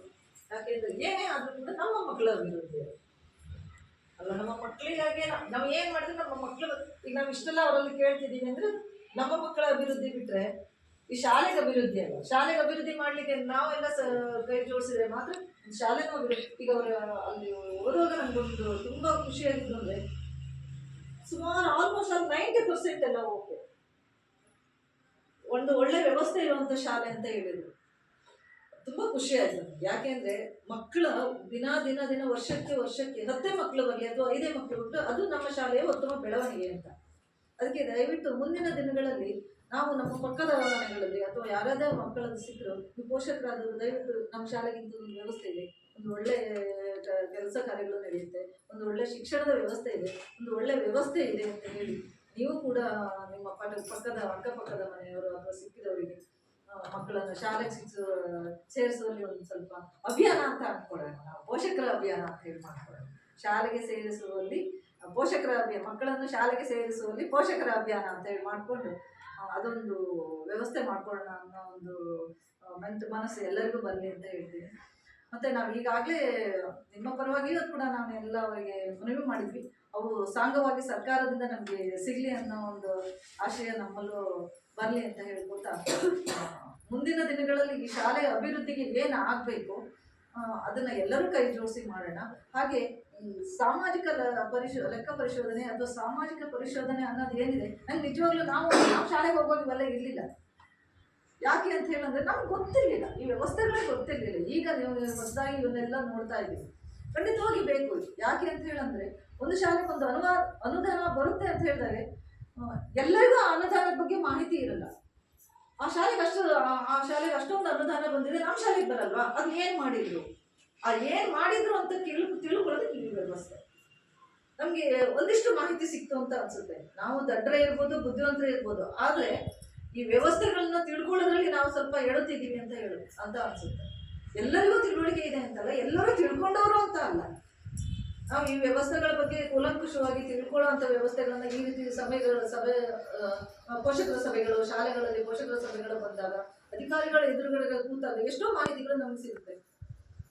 ಅದಕ್ಕೆ ದಯವಿಟ್ಟು ಈ ಮಾಹಿತಿಗಳನ್ನ ತಮ್ಮ ಮನಸ್ಸಿಗೂ ತಗೊಂಡು ಅಧಿಕಾರಿಗಳು ಹೇಳಿದ ಹಾಗೆ ನಮ್ಗೆ ಏನು ವ್ಯವಸ್ಥೆ ಬೇಕೋ ಅದನ್ನ ಮತ್ತೊಮ್ಮೆ ನಾವು ಶಾಲೆಯ ಮುಖ್ಯ ಶಿಕ್ಷಕರ ವತಿಯಿಂದ ಏನು ಅದನ್ನ ದೂರು ಸಂಪರ್ಕ ಅದನ್ನು ಇಟ್ಟಿದ್ದಾರೆ, ಅದನ್ನೆಲ್ಲ ಒಂದು ದಾಖಲೆ ಮಾಡಿ ಅದಕ್ಕೆ ಕೊಟ್ಟು ನಮ್ಮ ಶಾಲೆಯ ಅಭಿವೃದ್ಧಿ ಅಂತ ಗಮನ ಹರಿಸೋಣ ಅಂತ ಹೇಳಿ ಹೇಳ್ಕೊತಾ ನನಗೊಂದು ಅವಕಾಶ ಕೊಟ್ಟಿದ್ದಕ್ಕೆ ತಮಗೆ ಧನ್ಯವಾದ. ಶಾಲೆಯ ಅಭಿವೃದ್ಧಿ ಬಗ್ಗೆ ಹಾಗೂ ಶಾಲೆಯ ಮಕ್ಕಳನ್ನು ಸೇರಿಸೋಕೆ ಒಂದು ಪೋಷಕರ ಅಭಿಯಾನ ಮಾಡೋಣ ಕಾರ್ಯಕ್ರಮ ಶ್ರೀಮತಿ ಸುಜಾತಾ ಮೇಡಮ್ ಅವರಿಗೆ ಧನ್ಯವಾದಗಳು. ಇಂದು ನಾವು ಸಾಮಾಜಿಕ ಪರಿಶೋಧನೆ ಗ್ರಾಮ ಸಭೆಯನ್ನು ಹಮ್ಮಿಕೊಂಡಿದ್ದು, ಈ ಒಂದು ಗ್ರಾಮ ಸಭೆಯಲ್ಲಿ ಗ್ರಾಮ ಸಭೆಯ ಅಧ್ಯಕ್ಷತೆಯನ್ನು ವಹಿಸಿಕೊಂಡು ಈ ಗ್ರಾಮ ಸಭೆಯನ್ನು ಯಶಸ್ವಿಯಾಗಿ ಮುಗಿಸಿಕೊಂಡಂತ ಶ್ರೀಮತಿ ಸುಜಾತಾ ಮೇಡಮ್ ಅವರಿಗೆ ನಮ್ಮ ಹಾಗೂ ಈ ಒಂದು ಸಭೆಯಲ್ಲಿ ಪ್ರಾಸ್ತಾವಿಕ ನುಡಿಯನ್ನು ನೋಡಿದಂತ ಶ್ರೀಯುತ ನಾಗೇಶ್ ಸರ್ ಇವರು ಕೂಡ ಧನ್ಯವಾದಗಳನ್ನು ಸಲ್ಲಿಸ್ತಾರೆ. 2 ದಿನದ ವರದಿಯನ್ನು ಮಂಡನೆ ಮಾಡಿ 2 ದಿನದಿಂದ ನಮ್ಮ ಶಾಲೆಯಲ್ಲಿ ಸಂಪರ್ಕವನ್ನು ನಡೆಸಿಕೊಂಡು ಶ್ರೀಯುತ ದೇವೇಂದ್ರ ಸರ್ ಇವರಿಗೂ ಕೂಡ ಧನ್ಯವಾದಗಳನ್ನು ಸಲ್ಲಿಸ್ತಾರೆ. ಹಾಗೂ ಈ ಒಂದು ಸಭೆಯಲ್ಲಿ ನಮ್ಮ STMCಯ ಉಪಾಧ್ಯಕ್ಷರೇ ಆಗಿದ್ದ ಶ್ರೀಮತಿ ಸಹನಾ ಇವರು ಕೂಡ ಭಾಗವಹಿಸಿ ಸಭೆಯಲ್ಲಿ ಯಶಸ್ವಿಯಾಗಿ ಮುಗಿಸಿಕೊಂಡಿದ್ದಾರೆ. ಇವರಿಗೂ ಕೂಡ ಧನ್ಯವಾದಗಳನ್ನು ಸಲ್ಲಿಸ್ತಾರೆ. ಹಾಗೂ ಈ ಒಂದು ಸಭೆಯಲ್ಲಿ ಪಾಲ್ಗೊಂಡ ನಮ್ಮ STMCಯ ಎಲ್ಲ ಸದಸ್ಯರುಗಳಿಗೂ ಧನ್ಯವಾದಗಳನ್ನು ಸಲ್ಲಿಸ್ತಾರೆ. ಈ ಸಭೆಯಲ್ಲಿ ಪಾಲ್ಗೊಂಡಂತ ನಮ್ಮ ಶಾಲೆಯ ಎಲ್ಲ ಪೋಷಕರುಗಳಿಗೂ ಕೂಡ ಧನ್ಯವಾದಗಳನ್ನು ಸಲ್ಲಿಸ್ತಾರೆ. ಈ ಸಭೆಯಲ್ಲಿ ಪಾಲ್ಗೊಂಡಂತ ನಮ್ಮ ಶಾಲೆಯ ಪ್ರಧಾನ ಮುಖ್ಯ ಶಿಕ್ಷಕರಾಗಿದ್ದ ಶ್ರೀಯುತ ಸುರೇಶ್ ಸರ್ ಇವರಿಗೂ ಕೂಡ ಧನ್ಯವಾದಗಳನ್ನು ಸಲ್ಲಿಸ್ತಾರೆ. ಈ ಸಭೆಯಲ್ಲಿ ಪಾಲ್ಗೊಂಡಂತ ನಮ್ಮ ಶಾಲೆಯ ಶಾಲಾ ಶಿಕ್ಷಕರು ಇವರಿಗೂ ಕೂಡ ಧನ್ಯವಾದಗಳನ್ನು ಸಲ್ಲಿಸ್ತಾರೆ. ಈ ಸಭೆಯಲ್ಲಿ ಪಾಲ್ಗೊಂಡಂತ ನಮ್ಮ ಶಾಲೆಯ ಅತಿಥಿ ಶಿಕ್ಷಕರೆಲ್ಲರಿಗೂ ಕೂಡ ಧನ್ಯವಾದಗಳನ್ನು ಸಲ್ಲಿಸುತ್ತಾ ನನ್ನ ವಂದನಾರ್ಪಣೆ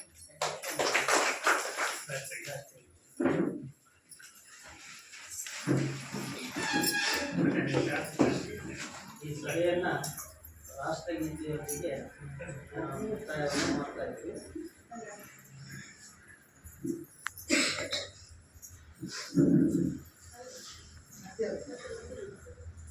क्लास सावधान एक साथ राष्ट्रगीत शुरू कर. जनगण मन अधिनायक जय हे भारत भाग्य विधाता पंजाब सिंधु गुजरात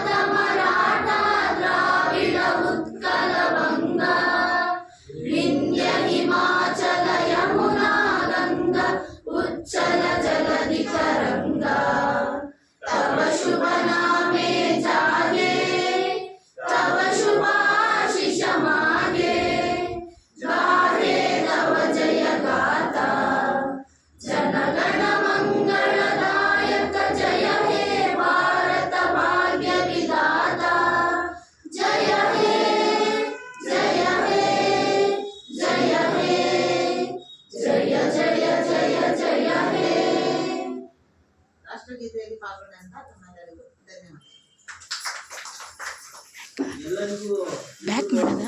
ಊಟ ಮಾಡ್ಕೊಂಡೆ ಹೋಗೋದು.